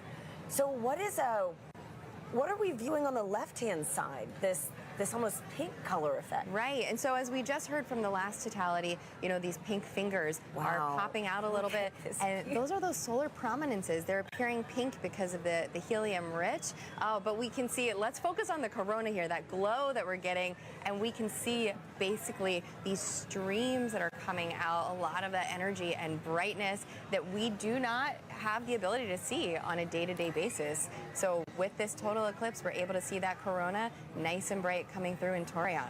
That is just a magical view. Oh my goodness. It is.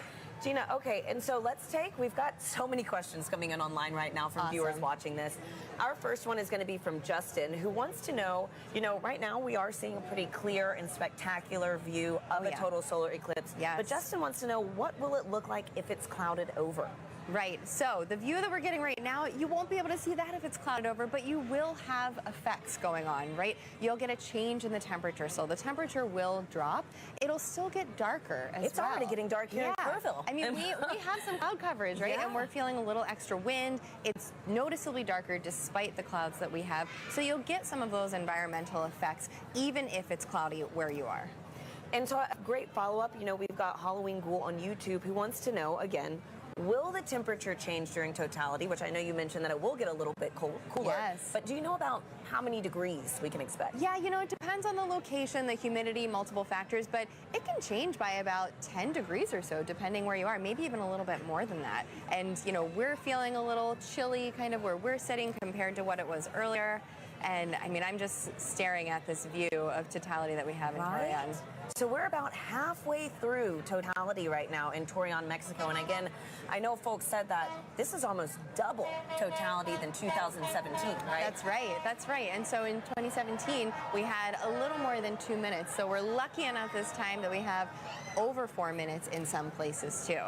This is so beautiful. And so our next question from Sibel on Instagram wants to know, why is the sun more active right now? So the sun is more active because we have an 11-year solar cycle. The sun goes from solar maximum to solar minimum, where it's changing its level of activity. And as you're seeing the screen, so I see in that the bottom right there, we can see that prominence extending out. And as we heard earlier in Mazatlan, that is potentially the beginning of space weather activity. So we're talking about solar maximum.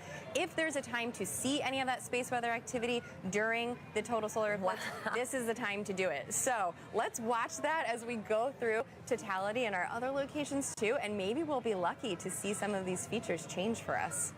That is so beautiful. It is. And so Gina, too, how we're in a higher cycle. Solar cycle right now. How many years, is that fluctuation? Right. The solar cycle goes on for 11 years when it peaks in activity, and that's where we are, where the latest predictions are that we will reach that maximum sometime this year, and then we'll decrease in activity going back down to solar minimum. And so, Gina, I've got time for one more quick question from Christopher on X, who wants to know which other planets have the best eclipses. Oh, okay. Well, that's right. So eclipses don't only happen on Earth. Let's talk about Mars, for the fact that Mars does have eclipses when the moon crosses in front of Mars. Mars has 2 moons, and the rovers on the surface have captured images of those. But no other planet has a view quite like this, right? Nope, that is special for us. Just the distance and the size of the moon makes it such that it will completely block the sun as it's doing today. Wow. And you can see there's that diamond ring effect as we are coming out of totality in Torreon. What an incredible Wow, it's a bright one too. Look at that. That is a bright one. So is this a Bailey's bead, or? So that's going to be that diamond ring, just how bright it is. Bailey beads are a little bit smaller as they kind of bubble over the surface, but folks who are in that location should have those safety viewing glasses back on so that they can now view the partial eclipse that they are experiencing. Well, that is fantastic. And the next time we see this eclipse, it's going to be right here in Kerrville, Texas. So folks, the countdown is on. We've got about 10 minutes until we see this with our own eyes. You can hear people too. Yes, big moment right here in Kerrville. For now, let's check back in with Lauren at the Indianapolis Motor Speedway. Thanks to Hira. We are getting close to eclipse ourselves, but for now, we have a very special guest, NASA's very own Pam Melroy, Deputy Administrator and former astronaut. Pam, it's good to see you. Oh, it's great to be here. I'm so excited. It's very exciting. So what's it like being in Indianapolis for an exciting event like this? Well, it's a beautiful day here. And I love the fact that we're here with thousands of people in the Indianapolis Motor Speedway.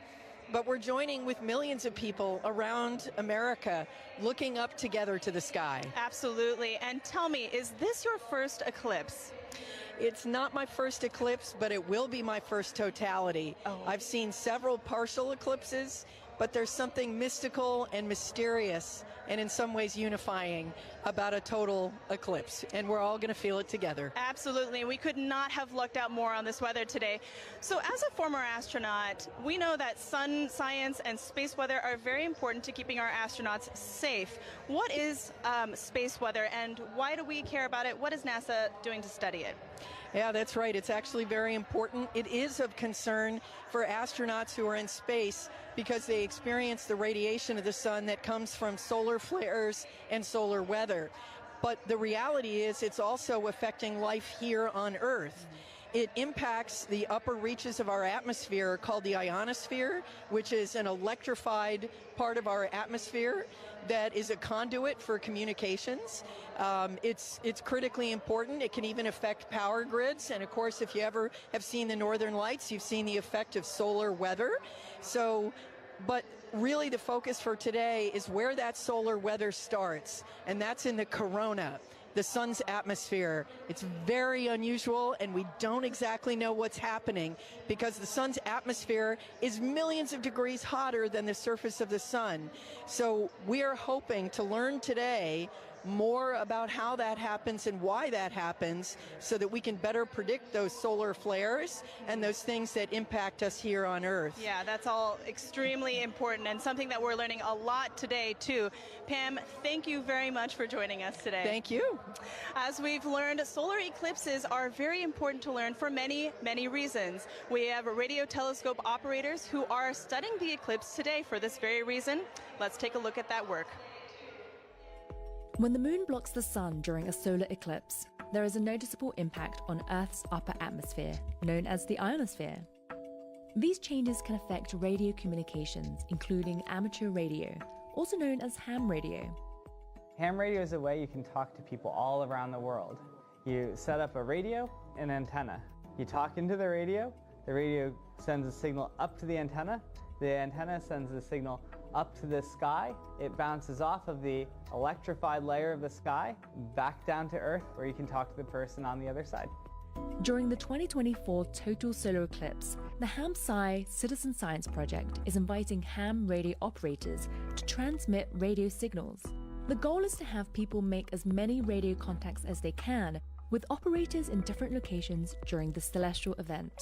By recording how strong their radio signals are and how far they go, ham radio operators and scientists can learn about how the ionosphere changes during solar eclipses. Sometimes you can talk around the world and sometimes you can't. And that's all based on what the ionosphere is doing, what the sun is doing. When it works and you are able to talk to these faraway places, I find that really magical. To learn how you can participate, follow Do NASA Science on X and Facebook.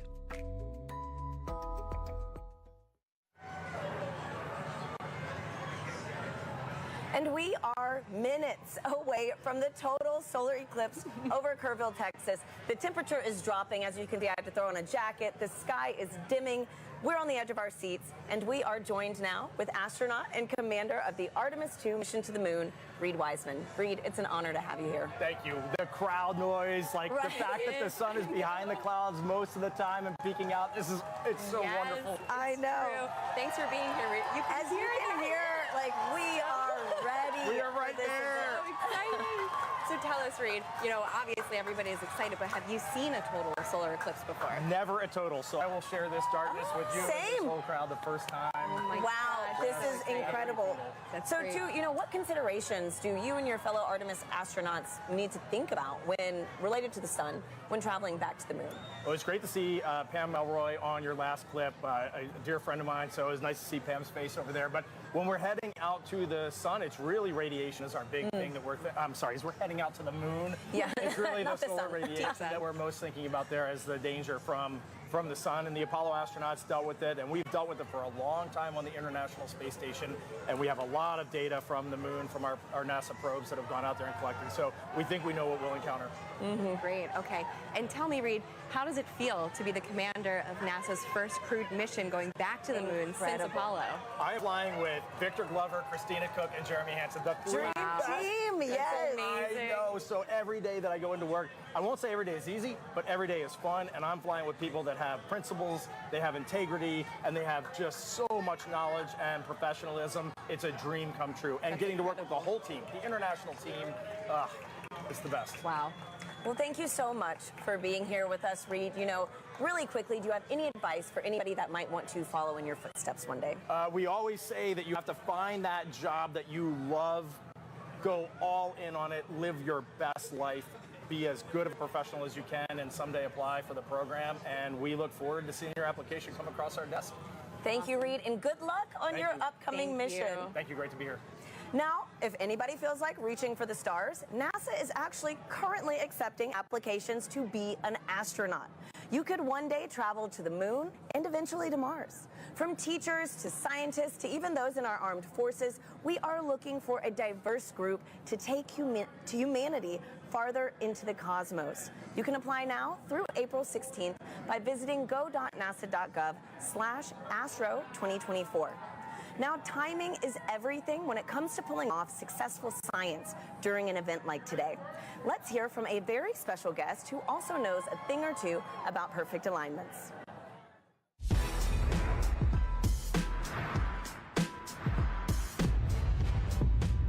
Hi, I'm Paul DeYoung, shortstop for the Chicago White Sox.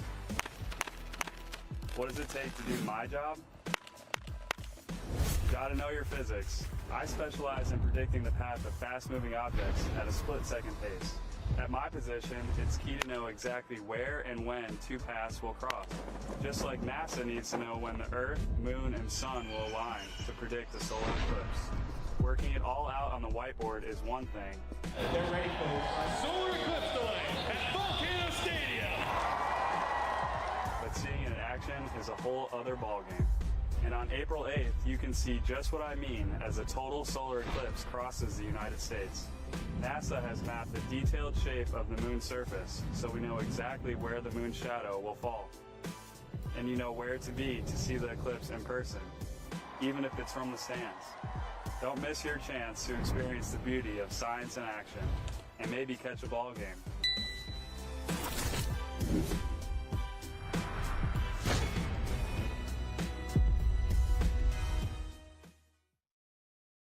You actually can't see it.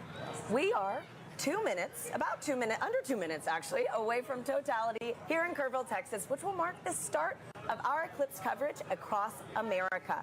Now, folks, we have a little bit of cloud coverage right now in Kerrville, so we are showing the Dallas feed. But again, we're holding out hope. Gina and I are thrilled to be here with Dr. Nicola Fox, who is the Associate Administrator of NASA's Science Mission Directorate. Nikki, thank you for being here. Oh, I wouldn't be anywhere else.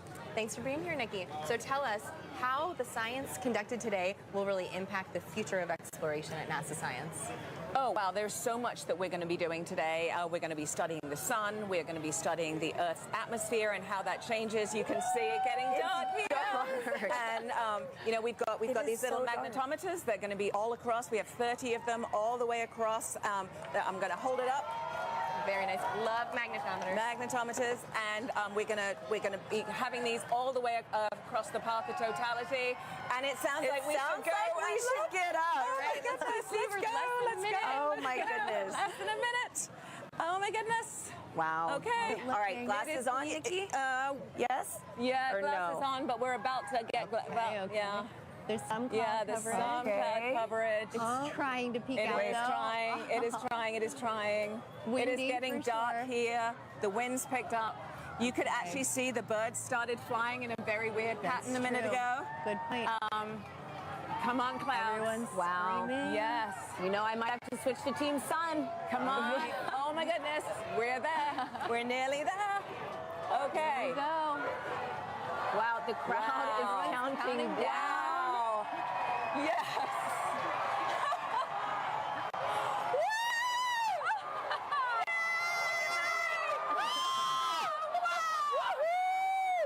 Oh my gosh, it's beautiful. Yes. Oh my goodness. That is amazing. Wow. I told you. No, go away, clouds. Go away, clouds. They're Look gonna at move. that. Oh my goodness. I have been saying all day. Look how dark. Look how dark it is around here. Yeah. It is just this white ring. Just a white ring. Yeah. It's so dark. It is so dark. It is so you can see dark. the planes and the sky much better. Wow. You can. Everybody's We have just planes and helicopters and drones. The whole all over crowd the place is today. just Look looking at the up. clouds are going to clear for us. Yes! Yes! Woo! Woo! Oh my Look at that! Just It's look amazing. at that. That is And we have incredible. about, what, 4 minutes Oh, yeah. to 4 just minutes bask. and 25 seconds. To be Yes. I mean, this really, Yes. again, reminds you that we are on this one planet, you know, Yes. in this larger system. And you have to be on this planet to see what we're seeing. You do. right That's now. why we are Team Sun, Earth, Sun. and Moon. Because you need the moon for an eclipse. You need the sun for an eclipse. And we're Right. standing on the Earth to see it. Oh, man. So, all of Amazing. NASA science represented by a total solar eclipse. And something that, what, over 30 million of us today, at least in the path of totality. At least, yes. Able to witness yeah. this. 31 people living in the path of totality. So Doesn't imagine count how who many people travels. actually traveled here. Yes. Absolutely. Yes. This Wow. is getting me extra excited about all the science that All the science that we're doing. right? Yes. Yes. All right, those clouds are playing tricks Those on us clouds now. are being pretty mean. Yes. It was nice to get a taste, though. It's Wow. true. It is Yes. so dark. It is. We've got everybody is looking so up. dark. I'm so happy that, you know, for So folks that good. travel, Yes. able to see this take place. That's right. And so- it's been such a great atmosphere here all day. Every time the sun comes out, everybody Everyone's cheers. cheering, Yeah. counting down. It has been incredible. And so, wow. That's true. Oh, Nikki, what's your favorite part about these? About an eclipse? Is this your first? No, this is my second one.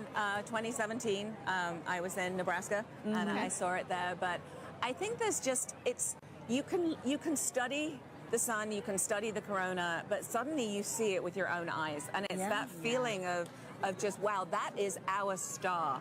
Like that isn't just the sun anymore. That's a star, and you see it looking like a star. And you know, as we study. You know, as we look for exoplanets in other galaxies that might be able to support life, you know, we need to understand our relationship here on this planet with that star. And That's so it's so important. And I think when you see it, you're just like, wow, it actually is a star. Yeah. You know, it's not just a bright point of light in the sky. You can see the structure. You can see just how exciting the sun is and actually how dynamic it is. Yeah. And you know, it's not often in heliophysics that we can actually see the science that we're doing with our own eyes. That is right. So it's That a is rare right. experience. Or even share in it, you know? Yeah. Millions of Have us so today. many people partake. Yep. That's right. It's pretty windy too here. It is windy. And so I know earlier in the show we've mentioned that total solar eclipses really might only pass through a certain location, say every 375 years. Yeah. Can you explain how come we don't see eclipses like this every day? month? Yeah. Every month. Because the moon's orbit is actually tilted, and so most of the time when it passes in front, it doesn't block out the light for us. At this particular time, it is right on the plane between the Earth and the Sun. It is actually at its closest point to the Earth, and so in the plane of the sky, the moon is exactly the same size as the sun, and that is very unique. That is so special, too. I mean, like, what are the odds? It's the 400s, right? It's Yes. The distance between the Earth and the Moon is 400 times closer than the Earth and the Sun, and the size is 400 times smaller as well. So it just blocks it perfectly. Yep. It does, and right now the clouds are blocking it perfectly. Hey, but we got a taste of it, which was very nice, and we are chasing this eclipse across North America today. We are. So excited Yeah, to we see it are. from these I other think it locations, wants to come too. out again. I don't know. These clouds are thinning. Yeah, the clouds. You can hear the crowds cheering. getting excited. We're hopeful. Yeah. Channeling all that good energy. Yeah. This crowd has been great all day. Oh, yes. All day. It's crazy to believe, too, that it was so dark and it's only like midday. Oh, yes. Yes. Yeah. Wow, and we're starting to get some of this. Starting to get the light back. Yeah, starting to get the light back. Yep. So unfortunately, we did not see the diamond ring at the end of the eclipse because of the clouds, which is always a crowd pleaser. But we did see it actually saw it in the right beginning. before totality. There was suddenly this beautiful bright one light, and then it all went dark. So we did actually see quite a few great features on the sun, and somebody actually was saying they could see a sunspot. Obviously through their glasses, but they could see a sunspot. So yeah. Can you clarify what the sunspots are for our viewers? Yes, absolutely. So if you were looking through your glasses, you might have seen a couple of dark spots on the sun.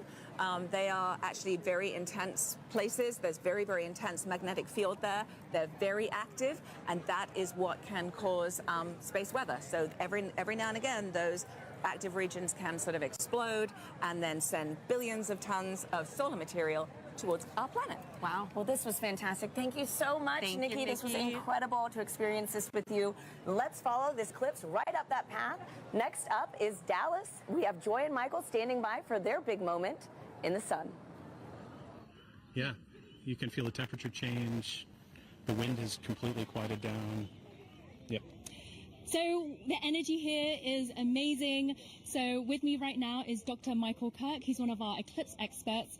Michael, we saw an annular eclipse back in October, but today is a total eclipse. How are you feeling today? It is totally different. I am ecstatic. The annular eclipse was really cool. This is, you can feel it, the energy here is electric. If you look around, you can see that the darkness is coming. Let's have a quick look at what we're looking at right now. We're almost there. We're a couple of minutes away. Ooh, yep. Just a crescent left. So let's quickly talk about some of the ways that the public are participating in the eclipse right now. Yes. Michael, can you talk about some of the citizen science projects? Yes, there are people all around the country right now making measurements of audio recordings to see how the environment is changing. And it is a great opportunity to do genuine science with just an audio recorder. Fantastic. So we are almost like, let's see, a few minutes away. So minute 30 out, I think, actually.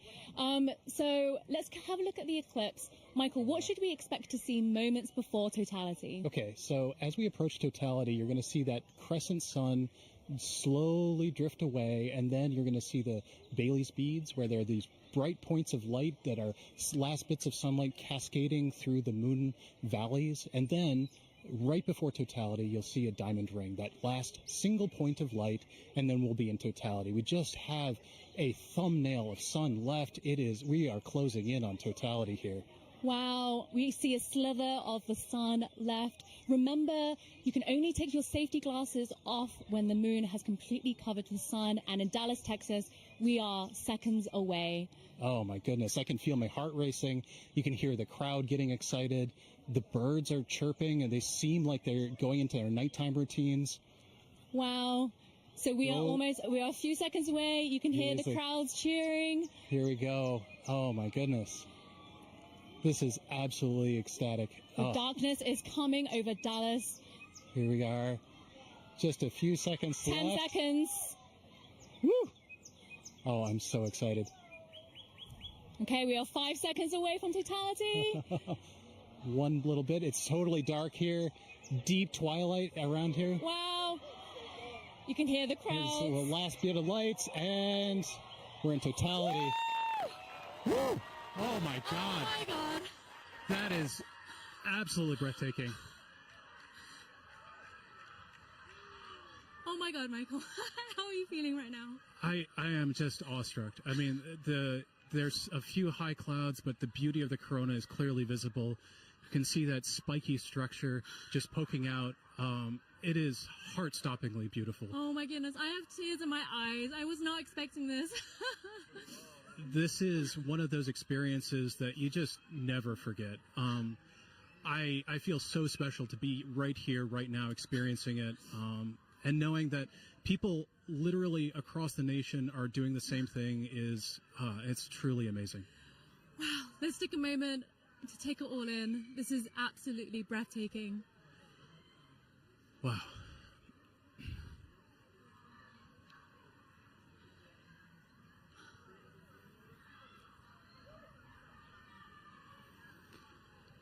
You can see that spiky structure of the corona. That's indicative of our approach to solar maximum, that asymmetrical nature of the corona happens when we're in solar maximum, and that's going to be happening in about a few months from now.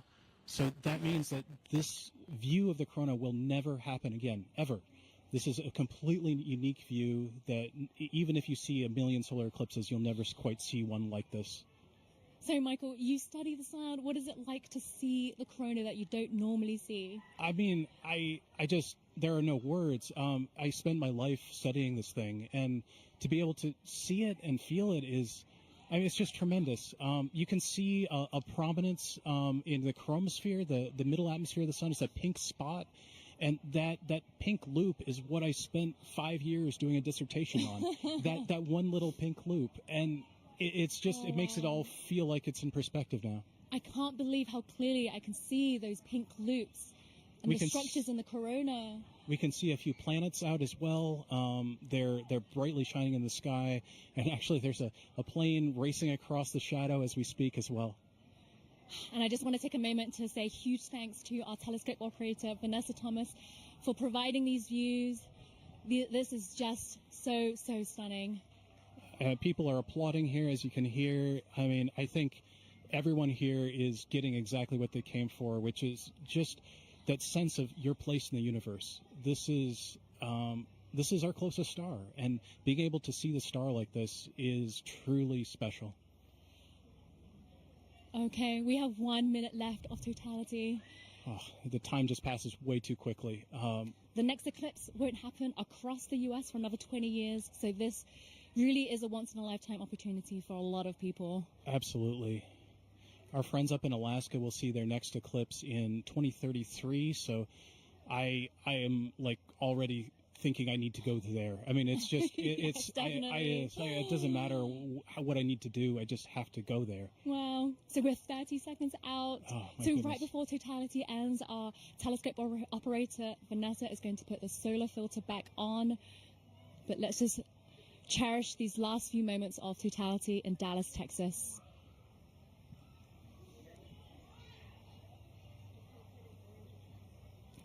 Michael, what will happen right before totality ends? So as totality is ending, we'll go through the process in reverse. You'll see maybe a diamond ring, a few Bailey's beads as the sun creeps out of totality. And then we're going to go back into a crescent sun again. Okay, and there's a diamond ring again. So it's time to put your glasses back on. And Sunglasses back, eclipse glasses back on. And it's coming back again. Wow, the slither of the sun. And you can see shadow bands on the ground right now. It looks like it's almost raining, or you can see those shadow bands racing across the ground as we come back in out of totality. Wow. Whew. Oh my goodness, Michael, that was amazing. I was not expecting to feel so emotional. I still have tears in my eyes. It just grabs you. I mean, it is unlike anything else. It's as amazing as seeing anything in the natural universe. Like I said, there are no words. Michael, thank you so much for being with us in this very, very, very special moment. I feel honored to be here. We truly are in a special place in the entire universe right here, and I'm just so happy to share it with you. So now let's head back to James at NASA's Kennedy Space Center, who's with the eclipse moon. He's tracking the shadow moving across the U.S. James, how are things looking on your end? Yeah, wow, Joy and Michael, really cool view there. It's insane to see just how dark it gets. It's literally like nighttime there. You can hear the birds chirping in that shot as well in the gardens. Absolutely beautiful. We got a bunch coming up in just a few moments here. Our next eclipse path target here for the NASA broadcast is in Russellville, Arkansas. They're going to have a long window too, 4 minutes and 12 seconds. They're expecting that totality kickoff at 1:50:05 to be exact. Again, you can continue to track this with our eclipse tool here. This is at go.nasa.gov/eclipse explorer. And you can see just how quickly it's moving. I'm playing this in real time. You can see that shadow. It's already moving very quickly to the northeast. And the fun isn't just for our friends on the path of totality, and there are a lot of people on that path of totality. About 31 million people reside somewhere on that path of totality. But there's a lot of people obviously outside of that path as well too. If I put on this overlay here for the percent coverage, a lot of folks, us included here in Florida, are experiencing that partial eclipse. As always, if you are in a partial eclipse, be sure to be wearing those eclipse glasses to protect your eyesight as you're viewing it. But you can see these bands here are greater than 75% view. So say you're watching up in, I don't know, Milwaukee here, for example. You've got a great view, almost 100% coverage. You're not quite at totality. 89.4%. Looks like you got good cloud cover there. 20% cloud cover. So hopefully you got a nice view up there as well, too. I've also put on this overlay here to show you just the amount of the duration of totality. You see a lot of our places are within this middle band right here that are getting more than 4 minutes. It may seem like a lot of time, but as you've seen just how quickly that can go by. Michael sounds like he wrote his whole dissertation, a 5-year piece on those just few moments there. This just passes so quickly, and again, if you miss this, the next time you're going to have to wait for this in the U.S. is not going to be until 2045. So again, make sure you're previewing exactly when to expect that peak time of coverage wherever you are in our path of totality or even outside of that path of totality. So a lot coming up very soon. Again, our friends in Russellville look like they have great coverage there as well too. Only 9% cloud cover, so hopefully they're getting a really nice view. But let's check in with Jasmine up there to see. Hopefully you're looking good for there. How's it looking up in your way up in Russellville? I'm just looking this way. Everything is looking absolutely fabulous here in Russellville. We could not have asked for better weather. So we are back here in the downtown depot area, and joining us now is heliophysics expert Dr. Patrick Kane, all the way from DC. How are you feeling about your very first total solar eclipse? I'm incredibly excited. As I'm watching all of the changes, there go the crowd. As I'm watching all of the changes, I'm thinking back to the textbooks that I've read, and so it was all academic before. This is no longer academic. Yeah, so the feeling is very different than what we might read in a textbook. Patrick, just explain, describe the atmosphere around us as it's changing. Right now, as I'm looking around, of course, the temperature has been falling for the last 20 or 30 minutes, but the light is dimming, and it's dimming faster and faster and faster. It seems like it's accelerating. The crowd is definitely getting excited. I'm looking around the ground to see if I see the shadow snakes. I don't, but this is just really exciting. It really is. Honestly, like you said, we're feeling that cooler weather. Yeah. The crowd behind us just erupted. We're also feeling them fall a little bit quieter, too. Right. So we're going to take a beat of silence as we get into totality. I think we're less than about 15 seconds away. So we're going to also look over our shoulder with our solar eclipse glasses still on until we are in totality. Here we go. Just a sliver of the sun left. Getting close. Crowd's getting excited. The crowd, yeah, all around us, completely electric.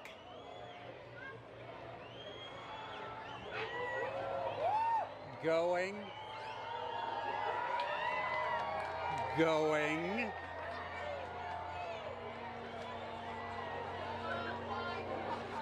Wow.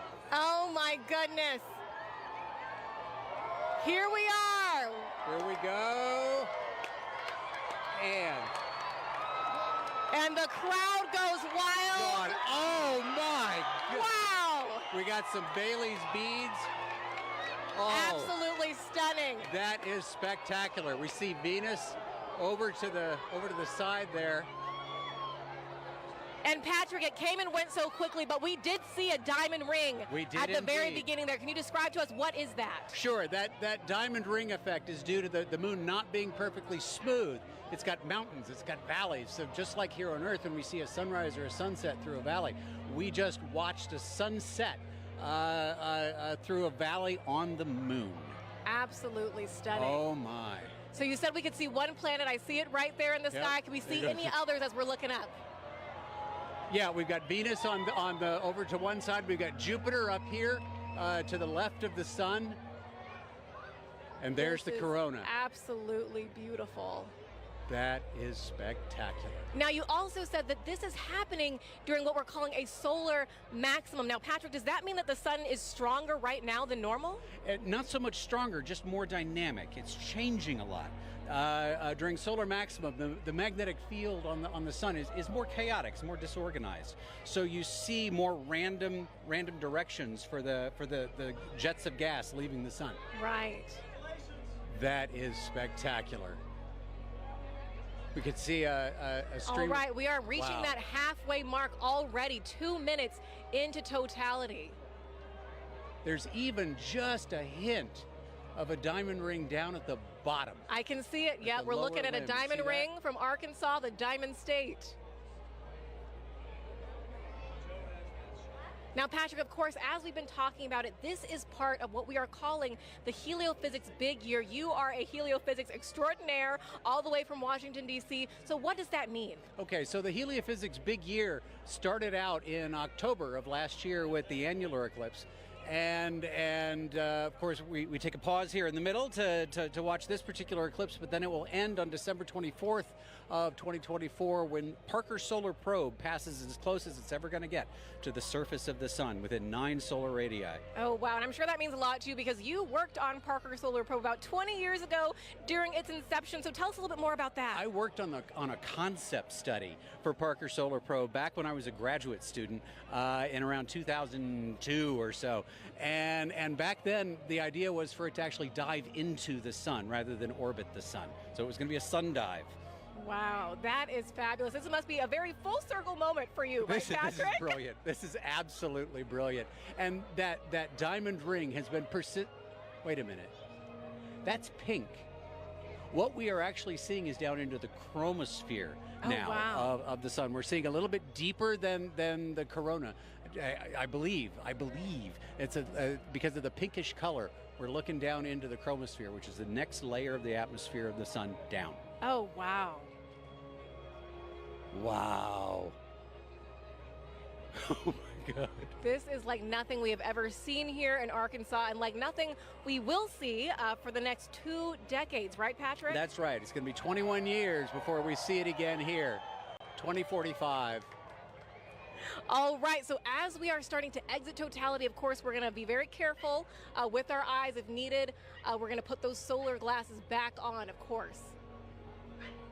And the crowd just erupting, falling quiet again as they watch this magnificent moment take place. I am actually seeing bats flitting through the air. Oh, wow. Well, we will be very careful then. Well, yeah. And why is that, Patrick? Again, those nocturnal animals are coming out, right? As far as they're concerned, it's nighttime. It's time to feed. So they're coming out to feed on all the mosquitoes we've been swatting. Okay, got it. We'll be very careful for all those nocturnal critters around us right now. All right.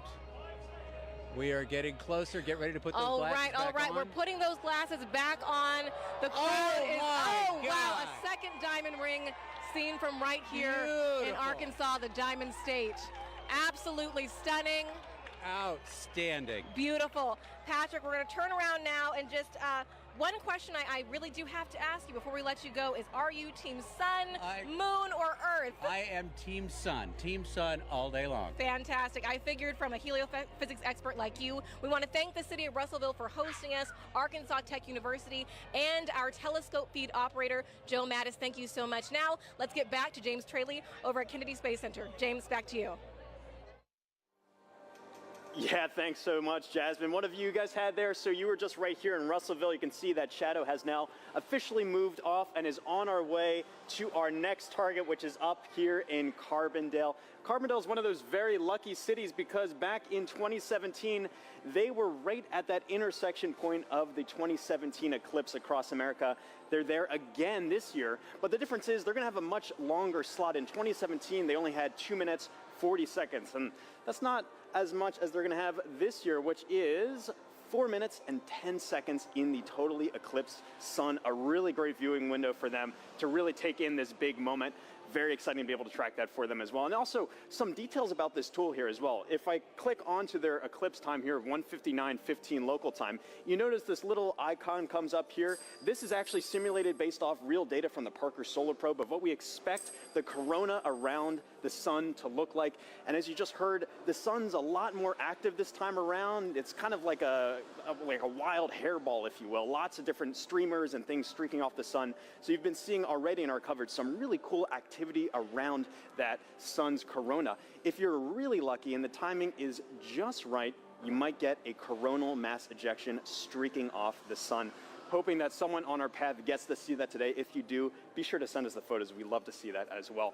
One other cool feature about this tool too is you can see the actual path that the moon is going to be taking across the sun. And all of this plays in real time if you time it up well. And so you can actually see, if I go to our live moment here, this is actually playing as what we're expecting in real time, the movement of the moon across the sun. Carbondale just had a little crescent there, and you can see that shadow is really closing in on them very quickly. Let me turn off the 2017 path and zoom in a bit here. You see there, nearing totality in just a few moments, and their weather is looking great. We've been checking in with them all morning and afternoon. 27% cloud cover. That time of totality is coming up at 1:59:15. Really excited. And then it's going to be kind of bang, bang for a while afterwards for a lot of our sites. We're going to be moving on to Indianapolis, all the way up to our final target in Houlton, Maine. There is a lot coming up. And even, again, still, if you're outside of that path of totality, have your glasses at the ready to be able to observe that partial eclipse. This is going to be going on for a while.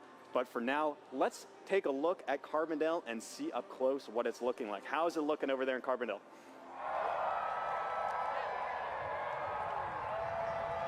Couple more minutes. Well, the crowds are going nuts here in Carbondale at SIU at Saluki Stadium. Bob Baer is with us, and Bob, it's amazing. I'm afraid to look up. I know it's not quite ready yet, but tell us, what do you expect here for the eclipse today? Good weather. It's good weather right now. We have high clouds, so totality is going to look just a little bit fuzzy to us, a little bit hazy. But we are moments away from seeing the diamond ring here. This is awesome. Oh, I thought we saw it. I think we got about 1 minute. Okay, 1 minute away. Now, today we're having longer totality. So are you feeling the temperature change? Because I'm already feeling the temperature drop. I felt the temperature dropping about 20 minutes ago even, and the wind picking up a little bit. And I think, yeah, we have 4 minutes and 9 seconds here, so it'll continue to get cooler. And we got a lot to look at in the sky. I'm very excited. I'm looking up when I can. Oh, it's so close. It's getting very dark right now. See the very dark. You can see the shadow going across. This is the start of it. It's dark over here. It's light over there. This is amazing. Crowds are going nuts. We're about to get word that we're at totality. Oh, you can see the planets. The crowds are going nuts. This is crazy. Bob, this is amazing. Here we go. Don't look at the sun yet. Really it's not close. quite totality, but you can still see some of the planets right away.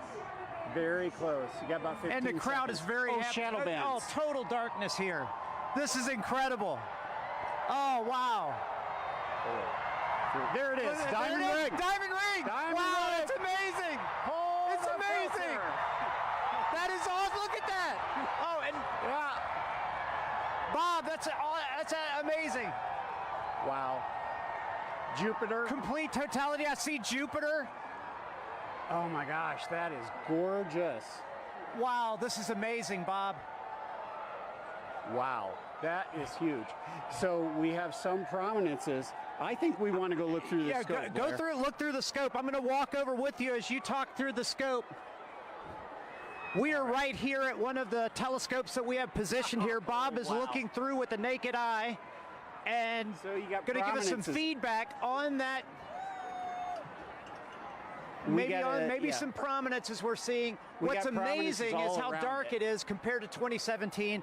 Much darker, a lot more astronomical features. We have seen Jupiter, and I believe what planet is that, Bob? That's Venus to the right. That's the Venus. Can't quite see Mercury. I think it's obscured by those light clouds. Yeah, light clouds. But 360-degree sunset around us. This is amazing. It's going to get darker. It's going to get darker. It's going to get darker. Wow, this is already pretty dark. We are not in the middle of the shadow quite yet. Wow. Did you see it? Yeah, timer started. Okay, 2:46 to go. Okay. Yeah. All right, so we're getting some live data from the team here. I tell you, it's really impressive, Bob, because... Oh, my gosh, it's getting better. See that prominence at the bottom Yes, at the bottom, there's a prominence. I see it. Wow. I keep looking I can't believe the clarity. It's so much darker than 2017. It's gorgeous. And what's awesome, we have 6 telescopes running back here, capturing data, streaming this. And that's a big important part here. This is not just capturing image to share with people watching the show. You are actually capturing scientific data that can be used by scientists everywhere. We are, and we've seen totality across North America so far in Mazatlan. Now we're experiencing it ourselves, and we'll experience it after this on the Jumbotron from the other dev sites. It's like the most amazing eclipse train you could ever ride on. Wow. This is a bit better than 2017. Without a doubt, without a doubt. No cloud. And you know what's interesting is the crowd is quieting down. They seem to be experiencing the moment, taking it all in. A really special moment here. Look at that. So we must be getting close to the center. Where are we at? 2 minutes? So 1 minute, 30 seconds. The corona's looking brighter because our eyes are adjusting now. I mean, that is amazing, Bob. And how much corona you see? I mean, like just last time I didn't see that much. Visually, oh, there goes a bat. See a bat flying over the crowd. Oh yeah, we talked about the animals. Now we see them becoming active. We found a Luna moth earlier as well. But that corona is about 4 times the diameter of the sun. That is massive. That is amazing, Bob. And I'm really curious about that prominence at the bottom. Have you looked yet, Blair? You have to look. I haven't looked. So take a look. So Blair's looking through the scope now. Oh my goodness! Totality. No, that one right at the bottom is significant, Bob. It looks like a coronal mass ejection, but don't fact check me on that because I'm just a novice. But there's actually 2 on the Bob. You got to look at that. Yeah. There's 2. Look at the 30 seconds. William. 30 seconds left in totality. Jump in there. Take a look. It's great because we have telescopes out here for people to look at and actually see total eclipse through it. Corona. And we're getting close. I don't know what you guys are seeing on television, but 10 seconds. We got to cut it off. Okay, all right, here we go. 10 seconds before we need to put our glasses back on. Okay. Oh, sorry. You're good. You're good. We put the cap back on the telescope to make sure nobody looks. What an amazing event, late. Bob. There's the diamond ring. There's the second one. Oh, snap. Oh, that's amazing. It's like it was scheduled. Yeah, somebody had the timing right here. Oh my gosh. It's amazing. We will see shadow bands again here. You hear the crowd. Everybody's excited. There we go. What an amazing moment here at Saluki Stadium. Oh my gosh. With Bob Baer and 10,000 fans, all loving every moment of it. Bob, some final words. Well, I think we just had an eagle fly over. Okay, so but incredible. Well, that's one of those things you said. We saw animal reaction, we heard it, we felt it. It was wonderful. So we got to keep an eye out for shadow bands. We're going to see them again in about 1 minute on the ground here. Okay, so we'll keep looking for those shadow bands on the ground, but I got to tell you guys back at the studio, I know you guys have seen eclipses already. There's still some to come, but what an amazing moment. Back to you guys. Good weather all the way to the end. Thank you, Blair. We are in Indianapolis. We are almost at totality. With me, I have Nikki Rail, the Associate Director for Flight Programs for the Heliophysics Division, and Denise Hill, NASA's Outreach and Communications Lead for the NASA Heliophysics Division. You guys, let's get our glasses on. And you can hear the crowds start to roar as everyone gets on their glasses. We are so, so close. Ladies, what are we seeing right now? I mean, just the ambiance of this moment. It is beautiful. We're just seeing a really small crescent, but the light all around us, it's so dusky. And I'm just odd. It is. I'm feeling a temperature drop already, which I can't believe. It's feeling cooler. The crowd is starting to go wild. Yeah. Okay. We're still seeing the Here we go. Here we go. Getting all close. Right. We are so close. And the best soundtrack you could possibly ask for in the background here. Absolutely. Oh, we're so close. Okay, just a little bit left, and you can really hear the crowd taking here we over. go. They're starting to go wild. Here we go. Yeah, here we go. There we go. We're so close. Here we go. Almost. Almost. We are so, so close. And we... Oh my gosh, there's that bright diamond ring. All right. Oh, wow, look at that. I can see the... Yes. Oh my gosh. I can actually visualize the corona. I've always wanted to see that. Wow. Look at that. Fantastic. Oh my God, it's gorgeous. Oh my gosh. Absolutely an incredible sight. And dark. Wow. Look at how dark it is. Oh my gosh. And you can really see those streamers coming out right now. I'm seeing some bright lights around where we're seeing cratering, and I can see those streamers coming out of the corona. And are those Bailey's beads? Are we seeing any Bailey's beads? We were seeing some Bailey's beads. They're transitioning out a little bit, but yes, those bright light where the sunlight is shining through craters on the moon, mountains and craters. And look at those streamers of the corona. It is putting on a show. Moly. And it is dark. Holy moly. It is dark. I got to take a peek at the crowd right now. Oh, look at the crowd. Oh The my crowd is gosh. absolutely Oh my gosh. going wild. Everyone's got their phone out. It is now safe to look at the eclipse without your glasses. Wow. What an amazing sight. Folks, we've got 4 minutes here, a little under 4 minutes to enjoy this. Wow. And if you were in an open field right now, you'd be able to see a sunset, a 360-degree sunset all Yes. around us. Yes, and you I can see a can little bit of see that it. You now. can see the light around us a little bit. Yes. I have to say, this is my first total eclipse in Nice. This is my first total Incredible solar eclipse. to see it. Totality. Wow. This is a bucket list moment for me. This is incredible. Really a once in a lifetime, unless you're an eclipse chaser, which I'm considering it. I might I'm become one after considering this. it. Yeah. I quit my job. Wow, Oh my fantastic. gosh. Oh We my spent gosh. so long trying to see that corona and to see it with my eyes. Yes. Your own eyes. Wow, just gorgeous. I'm just in Oh, awe of like yes. being this person on this rock moving around the sun. Yes. I can't even believe it right now. Yeah, and to share this moment together with 50, 60,000 people all looking up at the moon and the sun all at once. It's just an incredible experience for all the folks here in Indy and for all the folks watching. I hope you can take, the amazing energy and excitement from this crowd. What a special moment for the United States. Oh my gosh, did you hear that? Look at this and everybody. Oh, there we my go, the goodness. crowds. Wow. Wow. Okay, so I think we're seeing, those beautiful The prominences. corona is just putting on such a show right now. It's got my Yes. full attention. Wow. That's all I can watch. Holy cow.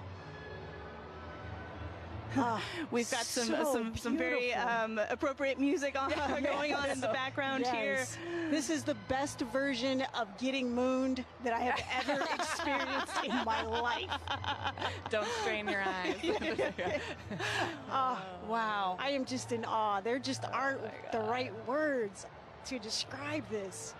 I'm just noticing it feels so strange to me right now. Like I Yes. feel the hair on my arm standing up. I feel like it's nighttime and what It am I is. doing? And it was daytime. And actually, folks, we're starting to get some nighttime insects coming out. Yes, we're buzzing starting around to the see lights. bugs. Yeah, we are seeing bugs Yes. tonight. It's hard to hear them over the crowd, but I can definitely see them Yes. flying. Yes, I think the animals are a little bit confused. Nikki, while I have you, we've got a lot of programs at NASA looking at the sun. No eclipse glasses required. As the Associate Director of Flight Programs, tell me, what can we expect NASA to be sending to the sun in the next few years? We are so lucky in the midst of this incredible time of Solar Max. We're getting ready to. I'm seeing a diamond ring right now. The I'm diamond seeing a ring. diamond ring. Take a look. Take a look. Put your glasses back on. Be safe. That is the diamond ring, folks. Wow, spectacular. Oh my gosh. Can even hear fireworks in the distance. Yes. Oh my gosh. And the light is already starting to change. It really is. You can. Wow. And the Yeah. crowds Getting are fired up. loving I can it. hear the crowd just Oh loving my every second of gosh. it. Oh, what a moment. I love those fireworks. That was amazing. Indianapolis is really pulling out all of the stops, and we love them for it. I also want to take a moment here to thank our two telescope operators, John and Dana, who have been providing these telescope views for us there from Ball State University. Thank you very much to John and Dana. All right. It's like somebody flipped the lights back on. It's really is like a sudden crazy. switch flip. This is so crazy. And I can feel it warming up already. Yes.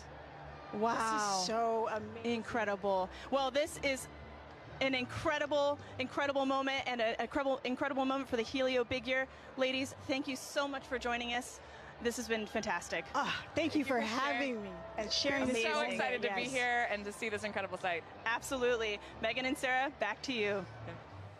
Oh, that was so fun to experience, and I can't wait for us to do it now. Take a look at this drone shot where you can see it definitely got noticeably darker. We feel it here. It's colder. The crowd is cheering now. They're ready for totality here in Cleveland, Ohio. We are less than 3 minutes away, 2 minutes and 18 seconds away from totality here in Cleveland, Ohio. The crowd over here to our right really going feel the crazy, excitement. feeling the excitement. I'm ready for this. How are you? Yeah, it's super cool. It's all of a sudden it's really getting dark and you're starting to feel it. Yeah, so cool. It's like they just dimmed it out. Now it's like night.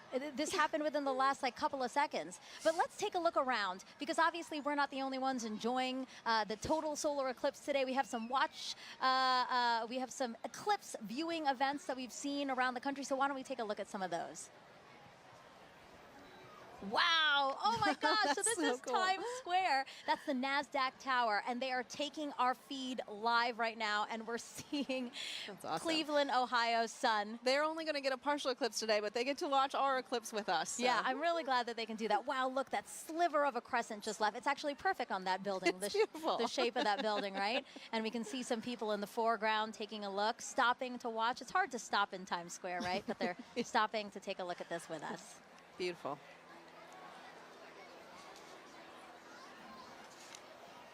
Oh, awesome. So this is just next to us. This is Progressive Field here in Cleveland, Ohio. So the Guardians have their opening day today, and the first pitch is like after 5 o'clock. But as you can see, they've opened up the stadium, and people are in there to enjoy Yeah, big the crowd in eclipse. there to watch that. That's great. Yeah, you can, oh my gosh, Oh it just got darker here. Yes. Oh my gosh, that's so interesting. And then Mentor Civic Amphitheater, again, the field starting to fill, and everybody looking up at the sky for their opportunity to see today's solar eclipse. This is us back here in Cleveland. Everybody looking up at the sky. We have 30 seconds until totality here in Cleveland, Ohio. Oh my God, I have goosebumps everywhere. Everybody's starting to cheer. I might cry. I kind of feel like crying. This is so cool to see. It's getting so dark so fast. Wow, it's like night just descended on us. And look at the crescent slowly disappearing. Crowds cheering here. Cell phones up, cameras up. 5, 4, 3, 2, 1, and totality. Totality, everyone.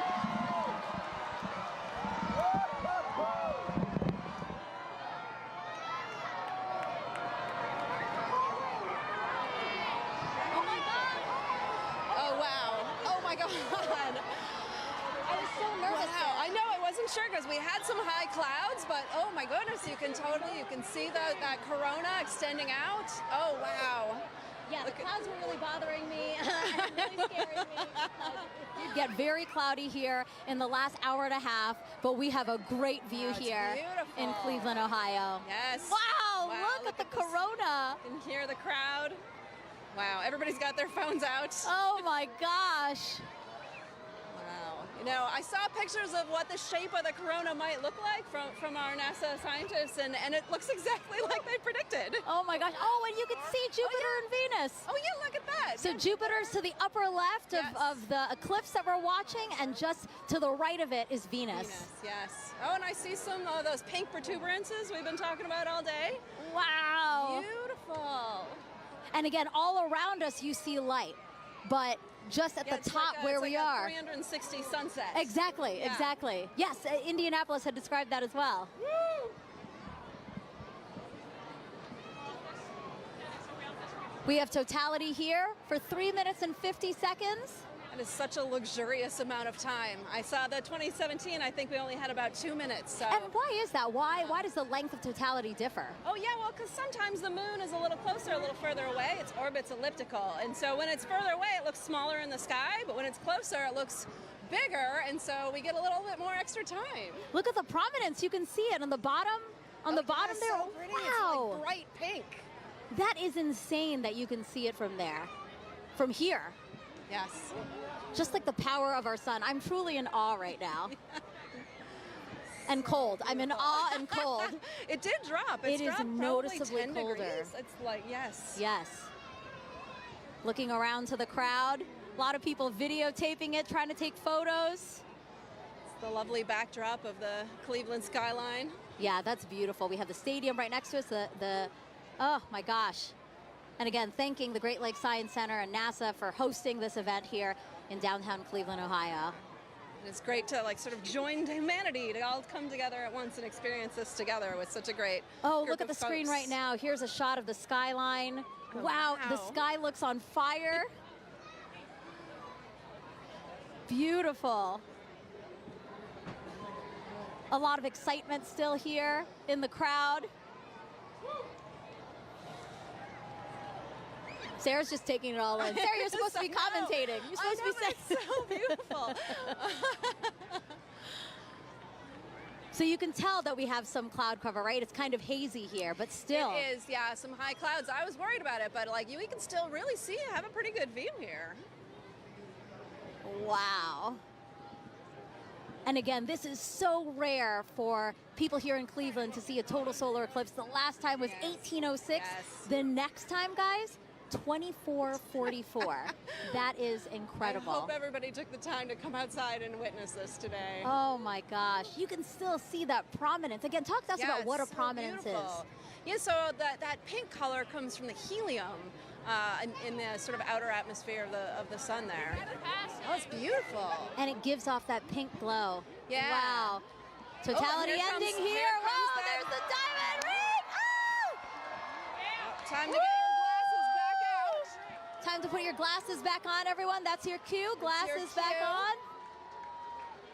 We get that diamond ring. Wow. Beautiful.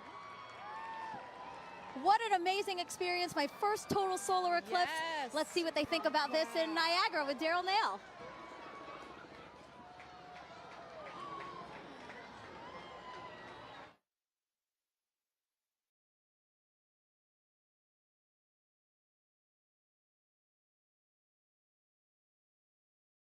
Over the entire area. You can hear the crowd erupting at various moments when the eclipse has been seen, but we are under pretty cloudy conditions, and David Sheeny is with us. He's a program executive with the Heliophysics Division. David, this is a challenging situation to be in order to try to see this eclipse. We've seen glimpses. We have seen glimpses, so we're basically spending our time staring at the sky, hoping for a little bit of a glimpse of what would be a totality. So right now, the sky has just completely gone dark. You can see all the lights, basically, everybody's cameras and everything else are all making it lighter. And it's gotten significantly colder as well, just over the last several minutes. And it's like, it's fascinating to see it go night like this. We've been listening to everybody across the country enjoying totality and seeing it clear. That's not the experience we're having here. In fact, it's so cloudy that our telescope operator, Jessica Bellina, who's working very hard to try to get a lock on it, has not been able to get that telescope feed dialed in because she has to have a view of the sun in order to see it. So we don't have a feed for you from Niagara. What we have is just every once in a while you'll hear part of the crowd, only part of the crowd will cheer, because I guess they kind of have an angle through the clouds to see just a little bit. Yeah, and the clouds have really only cleared out enough occasionally to even need eclipse glasses. So for the most part, you have a thick enough layer of clouds that you can see the eclipse without them, and it's just fine. So a lot of us have been able to just take regular pictures with our cameras. Let's take a look and just kind of enjoy the moment of darkness that we're in now. People have come from all over the world to be here. You can see some. It looks like it's a little bit lighter up there. Our spotlights are blinding these guys. Can we turn the spotlights down? So there, oh look, you got a little bit of eclipse right there with people watching. So we're just catching little glimpses of things as we look up into the sky. So this might not be as exciting as some, but this is what we get. We're just hoping to have a little bit of a glimpse. Well, we've got 3 minutes and 29 seconds for it to happen. We're already a minute or so in. Right. We heard there's going to be skydivers that are going to jump out. Probably hard to see them. Yeah, I don't know that we'll ever get to see the skydivers. You can't see any of Niagara Falls really. It's basically all like as if it was night for us here. You can start to see some of the light come in from the other side. So we're taking now a view of Tupper Lake, New York. That's oh look, there you go. There you go, totality right there. We're getting totality right now that we can see. There it is. We just got a really nice clear spot right there. So wow, got a little bit of hole through the clouds so everybody could see. Just opened up, and now that was the roar from the crowd that you just heard, and just as soon as it showed. So yeah, we're continuing to watch the totality that we're getting right now. You can see a little bit of hint on the side as it's shining through. Well, there, duck down. Yep. Jessica, so here we go. We have another view, a little bit, another little view right here. No. As it's starting to peek out around. Oh, there it is. So we're getting starting to peek out just around right there. Yep. Well, totality is complete. Yep. Well, that was a fun experience to watch and hope for, like just everybody else around here, hoping for a view. And we got it. That was a unique experience. Bring the lights up. And suddenly night is turning into light and day. Yeah, we're getting some light again. Oh, although that's a lot of light. I was worried there for a second that we weren't going to get anything. David Cheney, thank you so much for joining us. Appreciate you sharing this experience. I was really worried that we were going to see something. Fortunately for everybody here in Niagara Falls, we got to see a little bit of the eclipse. And yes, we did. We're starting that was to hear great. some of the cheering now. Thank you very much. All right, you're welcome. As we take a look around the falls, and people have not moved. They are still looking up, enjoying the partial eclipse now. We're going to bring in Jeremy Hansen. He is a Canadian Space Agency astronaut who has been at the falls with us for the past few days. And Jeremy, you're going to be on Artemis 2, of course, the mission. We'll talk a little bit about that. I'm going to be looking over your shoulder here, Daryl. Hey, make sure you put on your glasses. Well, we're still pretty safe. We got a lot of cloud cover, but That's true. That was actually, I think, exceeded expectations. Well, I mean, when your expectations start off with just clouds everywhere. Yeah. And I didn't think we were going to get anything. How did you feel when it finally poked through? I felt like success because we all really wanted to see it in totality, and we might have only saw it for 5 seconds, but we did get to see it, and we could see the corona, and that was just very special for me. So I really like that. And then when it passed totality, it was like this amazing, hopefully the camera captured it, but just like that amazing sunrise just coming across the clouds. Actually, the clouds kind of made a nice backdrop for it, so that was pretty special. That was very unique, very special. I'm so glad and a little relieved that we got to see a little bit of it. That was the moon passing in front of the sun. You're going around the moon in September of 2025, currently scheduled for that. You'll be the first Canadian to do so. You just saw a real special moment. That's another one. What are your thoughts on getting ready to take that big trip?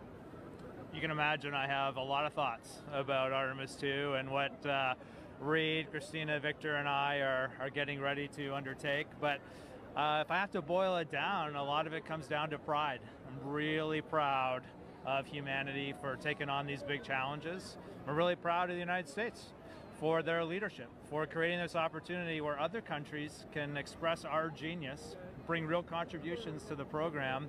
And now Canada is going to be the second country in the world to send a human into deep space. And it's got nothing to do with me. It has to do with the genius that the world is sharing. I just love that. That's amazing. Want to mention real quick, we are in full totality up at Tupper Lake, New York, not far from here in northeastern New York. We're here in western New York where light is continuing to shine and get a little bit brighter. It really is special, and we really felt that in the 4 days that you were here interacting with the public. Was that your sense? There's a lot of excitement around this celestial event that's happening and around space exploration in general, which I find really uplifting. I don't think space exploration solves all the problems or challenges of the world, but I do believe it is one of the pillars of those solutions. It doesn't matter what problem you're looking at, space plays a role. And I love it when I see our youth getting fired up about, asking me, how do I work at NASA? How do I work at the Canadian Space Agency? We're on the US side here, but I've had some Canadians come up to me. It's just something that brings us together, this, the spirit of humanity. Just like this experience we're having here, it's a very, it feels like community. We're all out here, just humans, just being humans and sharing something special. And sharing it together was really neat, that communal part that you talk about. Like, I felt a little bit of a bond with everybody here now. Yeah. You as well. Appreciated seeing you and having dinner over the past few nights. Just happened to work out coincidentally. Yeah. Really enjoyed the time. Great words today, and we will all be rooting you on for your mission coming up in September of next year. So good luck. Be safe. We'll be rooting you and your crew on. Thank you, Jeremy. Yeah, no, we'll take it. I appreciate that. And I don't know if you saw it when you were on camera because you were busy, but the birds, they just went nuts in totality. Did you see that? No, I didn't see it. They're all up here. They came out of the woodwork. I mean, there's been birds all day, but it was sort of like birds filling the sky. I thought that was really neat to see. Anyway, thanks for having me today. It's a pleasure to be here. Thank you for, fill that out in your Citizen Science Journal. Make sure you put that in there because we're doing that. All right, thank you, Jeremy. And I just want to say thank you also to New York State Parks, Niagara Falls specifically. We couldn't have done this without you. So thank you very much. Definitely. We're going to throw it now to Kennedy Space Center where James Traley is tracking totality at Tupper Lake. James? That's right, Daryl. Yeah, we are still in totality in Tupper Lake. We are nearing the end of our eclipse across North America. You can see our last target of the day, Holton, Maine, is all the way up here, almost off your screen. This speed of the eclipse shadow is moving so quickly across. The ground speed is about 2,000 miles per hour, so that is a fast clip. If you're in the path of totality, really take full advantage of those few fleeting moments to observe this moment. If you're not in that path of totality, or if you missed it, hopefully you didn't miss it because we've been tracking it all day here showing you. If you did miss it, I'm going to zoom way out here and show you what to keep an eye out for in the future. So this is going to be the eclipse path in 2045. We're going to come through parts of Montana into North Dakota in 2044. 2045 is the next big eclipse across America. That's actually going to come, oops, I didn't draw here. There we go. That's going to come all the way from California into parts of Florida there. That is in 2045, so a long time to wait. So really take full advantage of those fleeting moments to be able to observe this moment. I'm going to click on Burlington here, who are also in that path of totality, experiencing that right now too. So just an incredible moment to really see all of this. And Tupper Lake, again, they're still, I think, experiencing that last fleeting moment there.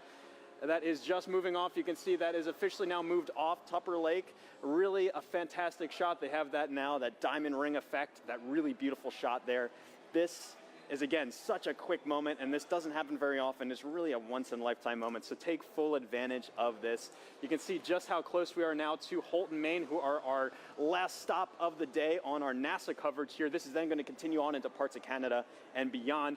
Holton, Maine, they had some snow the past couple days. It seems to have cleared up quite a bit more for them. Really hoping that that holds out for them. They are expecting a duration of 3 minutes and 20 seconds to be able to observe that totality at 3:32:05 local time. Really excited to see that view. You see that shadow creeping so quickly up to them up there. So let's check in with Angelique, who is up there in Holton, Maine. Hopefully it's beautiful weather for you. How's it looking up there, Angelique? James, it is looking awesome up here. We are just a few minutes away from totality. You can hear people announcing it in the back, and people are getting excited, as am I. And here to share in all of that excitement with us is actually Dr. Eric Smith, the program scientist for the James Webb Space Telescope. Eric, it's so great to have you here. Oh, it's great to be here, Angelique. This is really exciting. Eric, is this your first eclipse? This is the first totality I'm going to see, so I am super psyched, and I am delighted to be here in Maine to experience it. Yes, and so we've actually been kind of watching as it slowly gets closer and closer, right? And what are we? We're starting to feel it getting kind of cooler. We're seeing the shadows change. Yeah, we're seeing the light is definitely different from when the sun sets and the shadows get a little diffuse. Here they're still sharp, but the light is diminishing. Your brain tells it something different is happening. Something is definitely up. So speaking of up, that's where the James Webb Space Telescope is. And what's interesting about the telescope is that it actually can't look directly at the sun, just like we can't. Yeah. Can you tell me a little bit more about why that is? Sure. We designed Webb to look for very faint things in the distant universe, so it's very sensitive for very faint things. Of course, the sun is very bright, and so we had to make sure that it could never look at the sun. We use solar power to power the spacecraft, but the telescope can't look at the sun. That makes a lot of sense. Now, as it's starting to get a little bit closer to all of the cool phenomenon, the Bailey's beads, the diamond, let's go ahead and put on our glasses. All right. So that we can look up and continue chatting. Wow. Just a little tiny just a little bit left. That is incredible. Wow. So, Eric, I have a couple more questions for you. Another thing that I was wondering about is how we can use actually eclipses to study exoplanets, which are planets outside of our solar system, using, I think, the transit method. Is that what that's called? Yeah. Right now, during an eclipse, the moon Sorry, you can hear everybody getting excited. We're getting very close to totality here. The moon is transiting in front of the sun just the way planets that orbit around other stars transit in front of the star. So Webb can look at those exoplanets and use the transit just like we're staring up at the moon transiting the sun. Gotcha. And so a transit is, like you said, literally just when something crosses in front of something else. That's right, transit. yeah. Okay, very cool. So throughout the broadcast, we've actually been able to see the eclipse through different telescope feeds. Can you tell me a little bit about what the difference is between, actually, we're going to go ahead. Oh, here we go. We're getting really close. Oh my gosh, it looks like just a few more seconds until we are in complete totality. Oh my gosh. Oh. 5, 4, 3, here we go. 1. You can hear everybody cheering. This is incredible. So let's go ahead and take off our glasses. We are in totality now. Oh, you can see the coronal spikes. Amazing.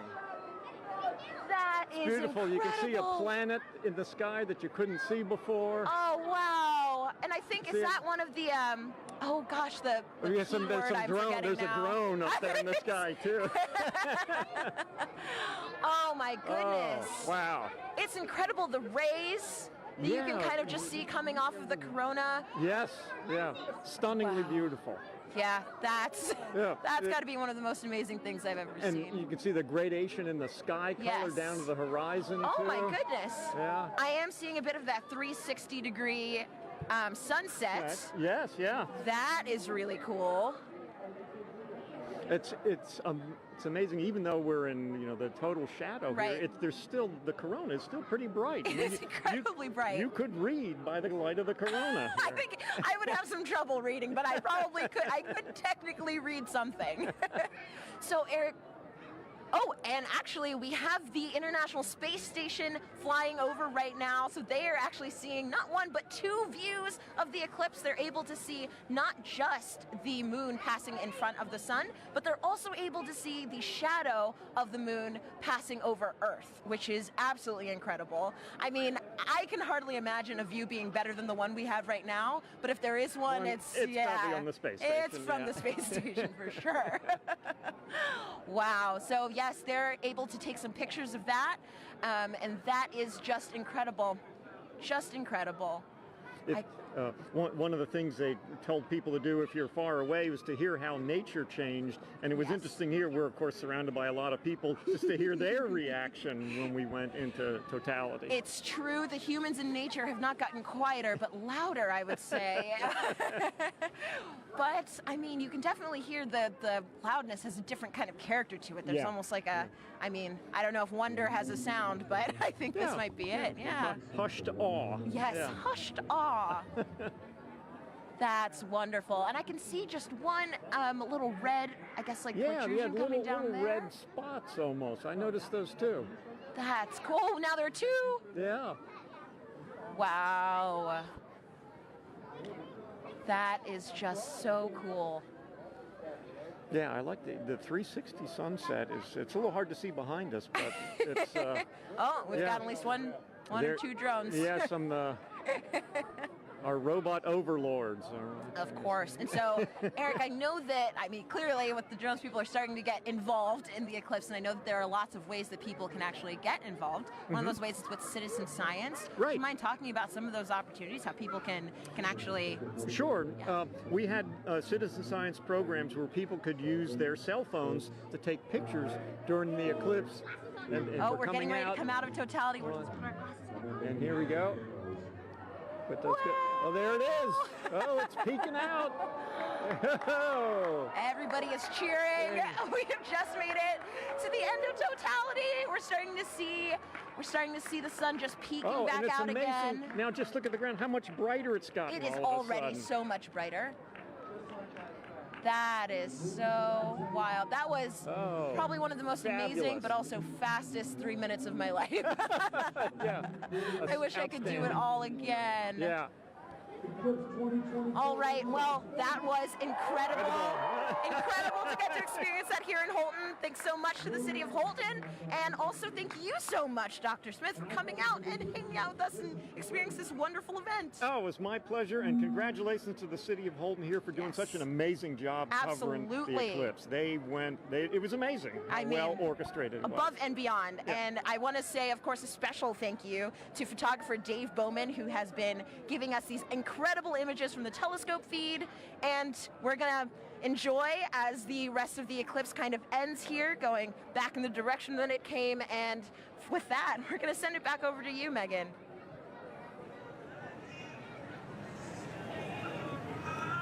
Alrighty, thanks, Angelique. So, Gina, I mean, what do you think? Like, we literally have just watched the eclipse travel, what, about 2,600 miles? It's going across Mexico to Maine. Yes. In like, what, about 88 minutes? That's right. It's so like fast. that 1,900 miles per hour that the shadow is traveling. I mean, did you have a favorite location? For me, I think between Russellville and Dallas, just getting to hear some of my colleagues and their excitement too, it was amazing. Oh my goodness, yeah, no. So, I don't know, I have to be a little bit biased. We did have some cloud cover here, we did. But to see it with your real eyes was just... And we had that moment, which was We did, yes. It was amazing. And so it's really cool too, just to think about how millions of us now have this shared moment of what could be a once-in-a-lifetime event. It's true. And so, folks, we have time for some more questions from our viewers. And again, we have another great question from Mackenzie, who's in the 3rd grade. Okay. Let's roll it now.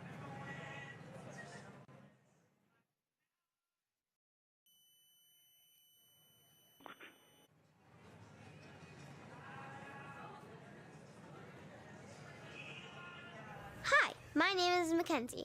I am in 3rd grade. My question is, what is the difference between a lunar eclipse and a solar eclipse? Thank you for that question, Mackenzie. Okay, let's talk about the difference between the eclipses. Now, the solar eclipse that we had today is when the moon crosses between the Earth and the sun, but we also get lunar eclipses, and a lunar eclipse occurs when the Earth crosses between the moon and the sun. So it's really about where the shadow's going. Today we have the moon shadow projecting on the Earth. During a lunar eclipse we have the Earth shadow projecting onto the moon. So that's the main difference there. That we just saw too, those incredible views from space, That's you right, know, from to the see space that station. second perspective view. And so I've got another question for you right now. It's going to be Eli on Reddit, who wants to know, there are quite a few solar eclipses in the world every few years, so why is this one scientifically interesting? Okay, so yeah, we do get solar eclipses and lunar eclipses maybe 2 to 3 times a year. However, the total eclipse that happens today, total eclipses are about every 1.5 years, and that is a rare opportunity for us to look at the corona, study the corona in a way that we can't do during the other types of solar eclipses that we have. So and during the solar maximum. Exactly, during the solar maximum. So for this one particular, you know, we were talking about the solar activity that we were seeing on the limbs during the totality. Yeah, there's just a bunch going on today for this eclipse. And so too, right now we've got another incredible view. Oh, look at that. These are live views from space, which is just mind-blowing in general. And now we're also to see the moon shadow across the Earth. Wow. It is just amazing. So, you know, Gina, too, thinking about how many people across North America today witnessed this one moment, it's a good reminder that humanity has been experiencing these eclipses for centuries. And, you know, there are different meanings for these events in different cultures. Let's check in with Joy in Dallas to learn more about indigenous astronomy. Joy. Hi, and welcome back to Dallas, Texas. I'm with Dr. David Begay. He's an indigenous astronomer and also a member of the Navajo Nation. David, thank you so much for joining us. So when people think about science, they might be thinking of Western science. So David, how does that relate to indigenous science, and what did the total eclipse mean to the Navajo people? I think the knowledge on the eclipse goes way back. From time immemorial, I'm told by my elders. And they knew that when you look at the sun directly, you can damage your eyes permanently. And so they knew that about the danger of looking at the eclipse with the naked eye. So people were encouraged to go inside to ensure that people weren't looking up, especially the kids. So it goes way back. And as far as eclipses, it's a time of renewal, the sun alignment with the moon and also the earth alignment. The whole cosmic cycle goes through a regeneration process. It revitalizes the process. And so it's a gift that goes on for many years, over and over. It's a cycle. And as far as science goes, there's different definition of science. Thank you, David. Maybe we can cover that. Thank you. It's been an honor chatting with you. So thank you to everyone here for joining us. Thank you for the Arboretum for hosting us for this very, very magical moment. This has been an experience of a lifetime and one that I definitely won't forget. So let's head back to Tahira and Gina in Kerrville, Texas. Thanks, Joy. We're joined now by Jamie Favors, the director of NASA's Space Weather Program, to tell us more about some cool science that launched today during the eclipse. Welcome, Jamie. Thanks, Tahira. Hey, Jamie. Hey, how are you? Good. And so can you tell us, why did NASA launch rockets before, during, and after the eclipse today? Sure, so it's really to capitalize on this really unique situation. Things like this happen every day, going from daylight to, sunset into, darkness. It happens so quickly that we can make these measurements, one right after the next, to really understand very precisely what's going on in the atmosphere. With sounding rockets, we can do that so quick back to back, the way we can't do with some of the really large rockets. Okay, so Jamie, how high did the rockets actually go, and what's special about this area of the atmosphere? Sure, and we just launched the second of those three just a few moments ago, and that's going pretty well so far. These particular rockets are getting about 250 miles above the surface, pretty close to right about where the International Space Station flies. And before you ask, everything's safe. We take care of the. And it looks like we've got a playback of that right now. Here Oh, we go. wow. Perfect. Can you walk us through this? Sure. So from Wallops Island out in Virginia, on the Virginia Space Coast.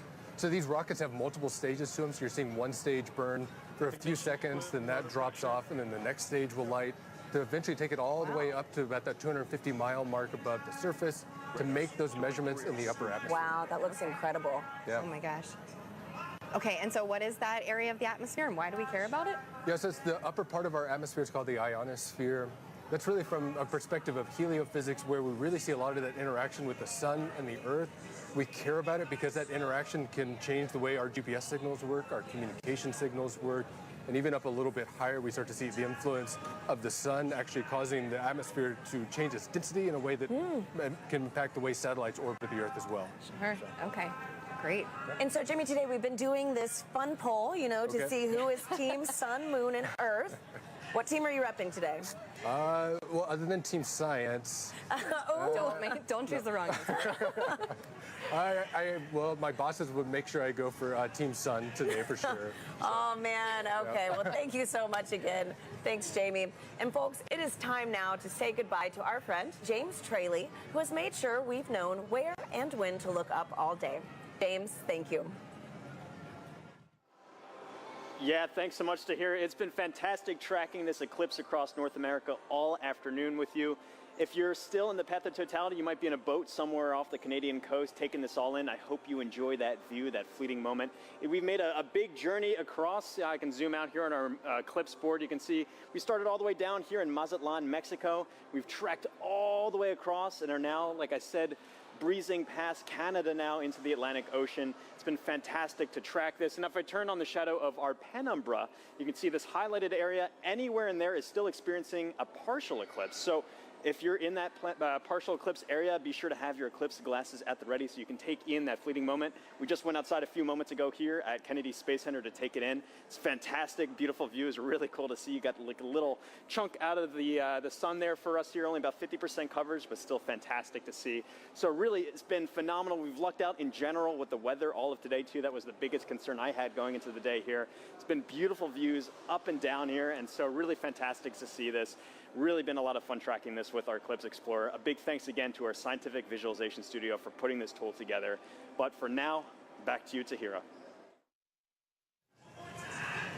And here with us now is NASA Chief Scientist, Dr. Kate Calvin. Kate, welcome. Hi, Kate. Hi, nice to be here. So happy to have you back here again. I know we had the pleasure of sharing the stage together for the annular eclipse. Right. Now, with today's total solar eclipse, can you tell our viewers what would you say is the #1 takeaway from today's events? I would say the #1 takeaway is that our universe is beautiful and understandable. We all got to experience this together today. We could predict when it would happen, and we did a lot of science today. That's great. So speaking of the science that was conducted, how does that fold into kind of the greater science that we're doing with NASA in the future? Yeah, so we did a lot of science today, and a lot of it really complements science that we do all of the time. So one of the things we were really looking at today was the corona. The moon blocked out the sun so that we could see that part of the sun's atmosphere. But we also have a mission called Parker Solar Probe that's orbiting closer and closer to the sun so that we can study the corona with that. We were also looking a lot at how the eclipse affected Earth. So we had a citizen science project that looked at how the eclipse changed temperatures and clouds. We have a mission that launched 2 months ago that's studying clouds all the time, a mission called PACE. Awesome. It'll tell us more about oceans and atmosphere on here on Earth. And one of the other things we do is we develop instruments called a coronagraph. So the moon blocked out the sun today so that we could see that corona, but we can make an instrument that does that. And so we have an upcoming mission called Nancy Grace Roman that's going to block out the light of other stars so we can see what's flying in around them. Amazing. So much going on for the sun at NASA, honestly. Right. And I understand that the Heliophysics Division has a big sun celebration going on right now, the Heliophysics Big Year. Kate, could you tell us how we could get involved in this and really just celebrate our star? Yeah, this total solar eclipse was just one event in a series of this Heliophysics Big Year, working towards Parker Solar Probe's closest approach to the sun. And we have a lot of activities where you can engage in our science and learn more about the sun. And if you want to know more, you can find us on social media at NASA Sun. Fantastic. Wonderful. Thank you so much, Kate, for being here with us. It was really special to share this moment with you. Thanks, Kate. It's nice to be here. And Gina, this has been an honor. I mean, my goodness, to have the annular eclipse with you, then to share this total solar eclipse with you. I know. Thank you so much. And do you have any final thoughts? This was amazing. Annular was great, but to hear the energy here, the total was so just great a whole to be nother with level. Both of you, Yeah. Once again, thank you for having me. Absolutely. And a big thank you to the city of Kerrville, Texas, the Parks and Rec team, and all the people that made today's incredible event possible. I also want to thank our telescope operator Catherine Troach, for those great views of totality here in Kerrville. Folks, that is a wrap from Kerrville, Texas. Back to you in Cleveland. Thank you to Hira and Gina, and also Kate Calvin. And now check out who we have here at the host desk, the pastronaut himself, Josh Dobbs, who just signed on as quarterback for the 49ers. How do you feel about that? I feel good. It's exciting times. Obviously, I spent a couple years here in Cleveland. Got a chance to have some fun over at NASA Glenn during my time here. So it's cool to be back and taking the Eclipse Fest here in Cleveland. But looking forward to the future in San Francisco. I know NASA's doing some great work out there on the West Coast, so we'll be able to stay tuned to that as well. Yeah, so for people who don't know, the pastronaut nickname comes from some incredible plays you had last year, and also you have a background here with us at NASA with some externships, but also you're an aerospace engineer. So how did it feel being back here specifically in Cleveland to watch the total solar eclipse? It felt really good. When this event was put on my radar about a year ago in last off season, they're like, hey, the eclipse is coming straight through Cleveland. We'd love to have you here. It's going to be a once in a lifetime event to be able to experience it, especially right here on the beautiful Great Lakes, and obviously have some great weather today. So I marked on my calendar a year ago, and to make it back here and take it in, and get a chance to hang out with the city I spent 2 years in, it's been great. I think the biggest thing that I've enjoyed is just seeing the interest from the city of Cleveland and how many people traveled here to take in the event today, and to be able to then also go learn about the future of NASA and the future of space exploration as well at the same time. It's a once-in-a-lifetime opportunity to take it in, and it's been an honor to be here. So, Josh, NASA is really committed to inspiring the next generation through discovery. Do you think maybe we created a few new future scientists and engineers here today? I think so. There's a wealth of youth walking around here and taking in not only obviously the blow-ups and the displays outside, but also the Great Lakes Science Center inside, and just seeing the history of the space program. I think that gives them perspective. And so that's just like NASA, that's been my approach. I think the youth obviously is the next generation. They're going to have a tremendous impact on the world, and being able to inspire the youth out here and the youth across the country that if you have interest in STEM and also are really good at sports, you don't have to split your eggs into, you don't have to split up your eggs, right? Like you can go out, put all your eggs in both baskets and work hard to achieve those goals and dreams. Now, Josh, we have time for one other question. It's the most important question we're going to ask you. Okay. Who was the star today? Was it the sun, the moon, or the earth? Say the right thing, Josh. Say the right thing. Drum roll, drum roll. The star of the day was the moon. I gotta go with it. I gotta go with it. I gotta go with the moon. I agree. I do. All right. Well, I appreciate your honesty. Right. I appreciate your honesty, and I really appreciate you being here. Thank you so much, Josh, and it was great to have you here with us. Thank you guys for having me. All right. So we talked about this controversial but friendly competition. So actually, we asked you guys to vote. We have the results of that poll right now. Let us bring it up. Wow! Hey. All right, congrats, Sarah. Come on. Congrats. Thank you. Team Earth, 26%. Team Sun, 26% as well. But Team Moon, 48%. Congrats, Team Moon. Go today. Team Moon. All right, again, thank you to everyone who participated. We were the real winners of today, though, those who got a show. But we're going to send it back over to Indianapolis for another really important interview. Thanks, Megan. We are back here in Indianapolis. It has been an incredible day, and it is not over yet. With me, I have Jake Bleacher, the Chief Exploration Scientist for NASA. Jake, welcome. I could not be happier to be here. How was that eclipse for you, really quickly? That was amazing. It's getting warm again. I still have my fleece on from when we were in totality. That was incredible. Well, today has been all about the eclipse, all about the sun's light. And I want to pivot a little bit here because you're getting astronauts ready to go back to the moon, live and work there for the first time in 50 years. How the sunlight shines on the moon also very crucial to what we're trying to do there? Yeah, well, just like this eclipse, it's the celestial dance between the sun, the earth, and the moon. And when we go to the moon, we'll actually have instances of eclipses where the Earth will eclipse the sun. Wow. So it's something to think about. But we're really interested in the lighting in the South Pole. Our Artemis 3 mission will land astronauts at the South Pole.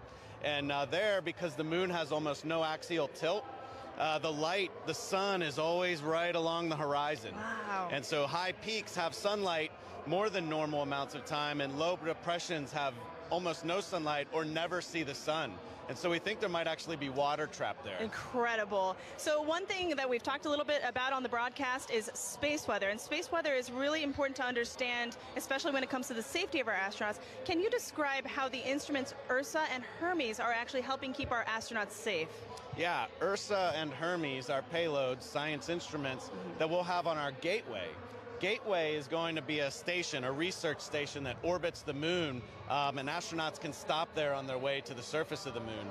And these payloads, or these science instruments, will be there to basically detect what the solar weather is like, what we call space weather. So that radiation that our astronauts will live in when they're actually there. So understanding your weather is the best way to be prepared for it.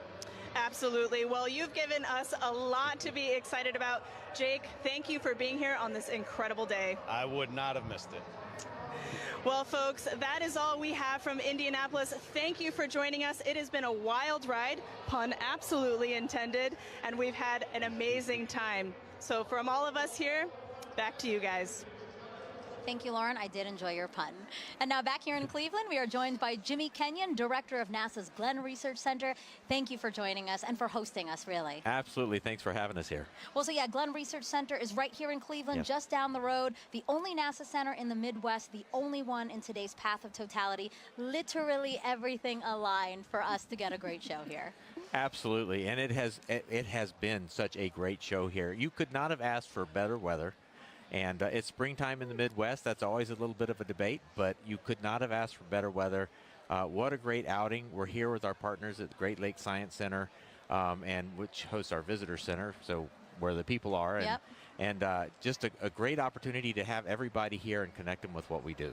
Yeah. Yeah, you hosted this wonderful 3-day event here and invited the community and all your visitors in to come and explore and learn a little bit about Glenn. Why was that important to you?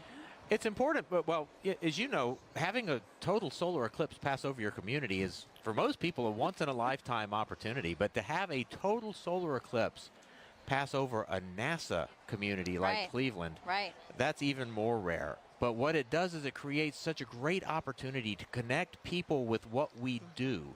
Everybody is here paying attention to our planet, paying attention to the moon and the sun and how all of these things work, our solar system and our universe. And that just gives us a great opportunity to say, this is what we do. Right. And connect people with that. And that's, you can't pass that kind of an opportunity up. Right, and speaking of all, like you said, the science, all this discovery that we're enabling today by the eclipse, you know, let's talk more about the science, you know. I know that nothing flies without Glenn. That's what you love to say, Jimmy. That's so right. Can you explain the center's critical role within NASA?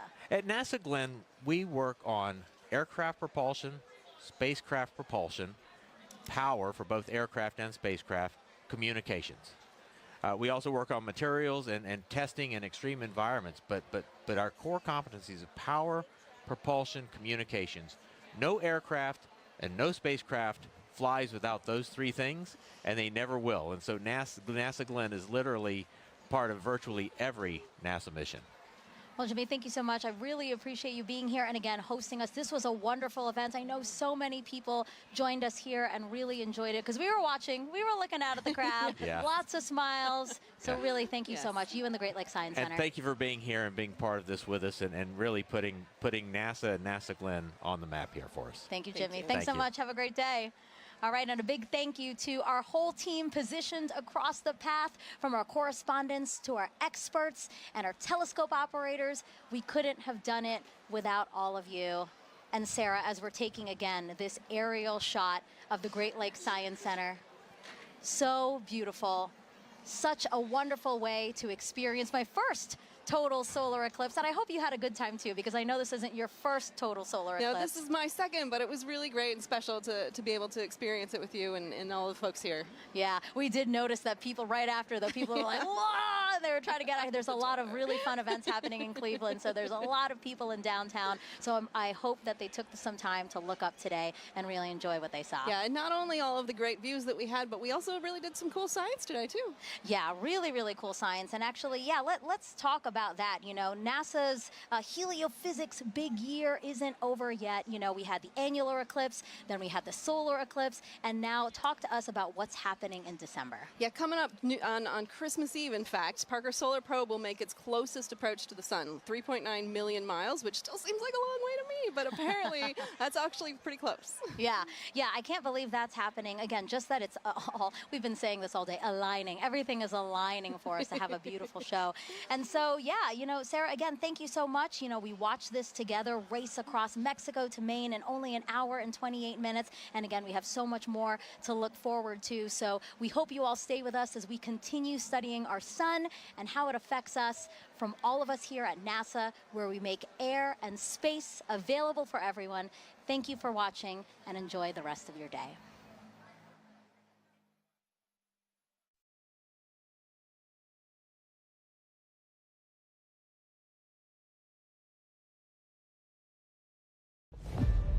We are one of 100 billion stars in a vast galaxy, but for all of human culture on Earth, one sun that nourishes us all. That is what stirs humankind. That's what unites us.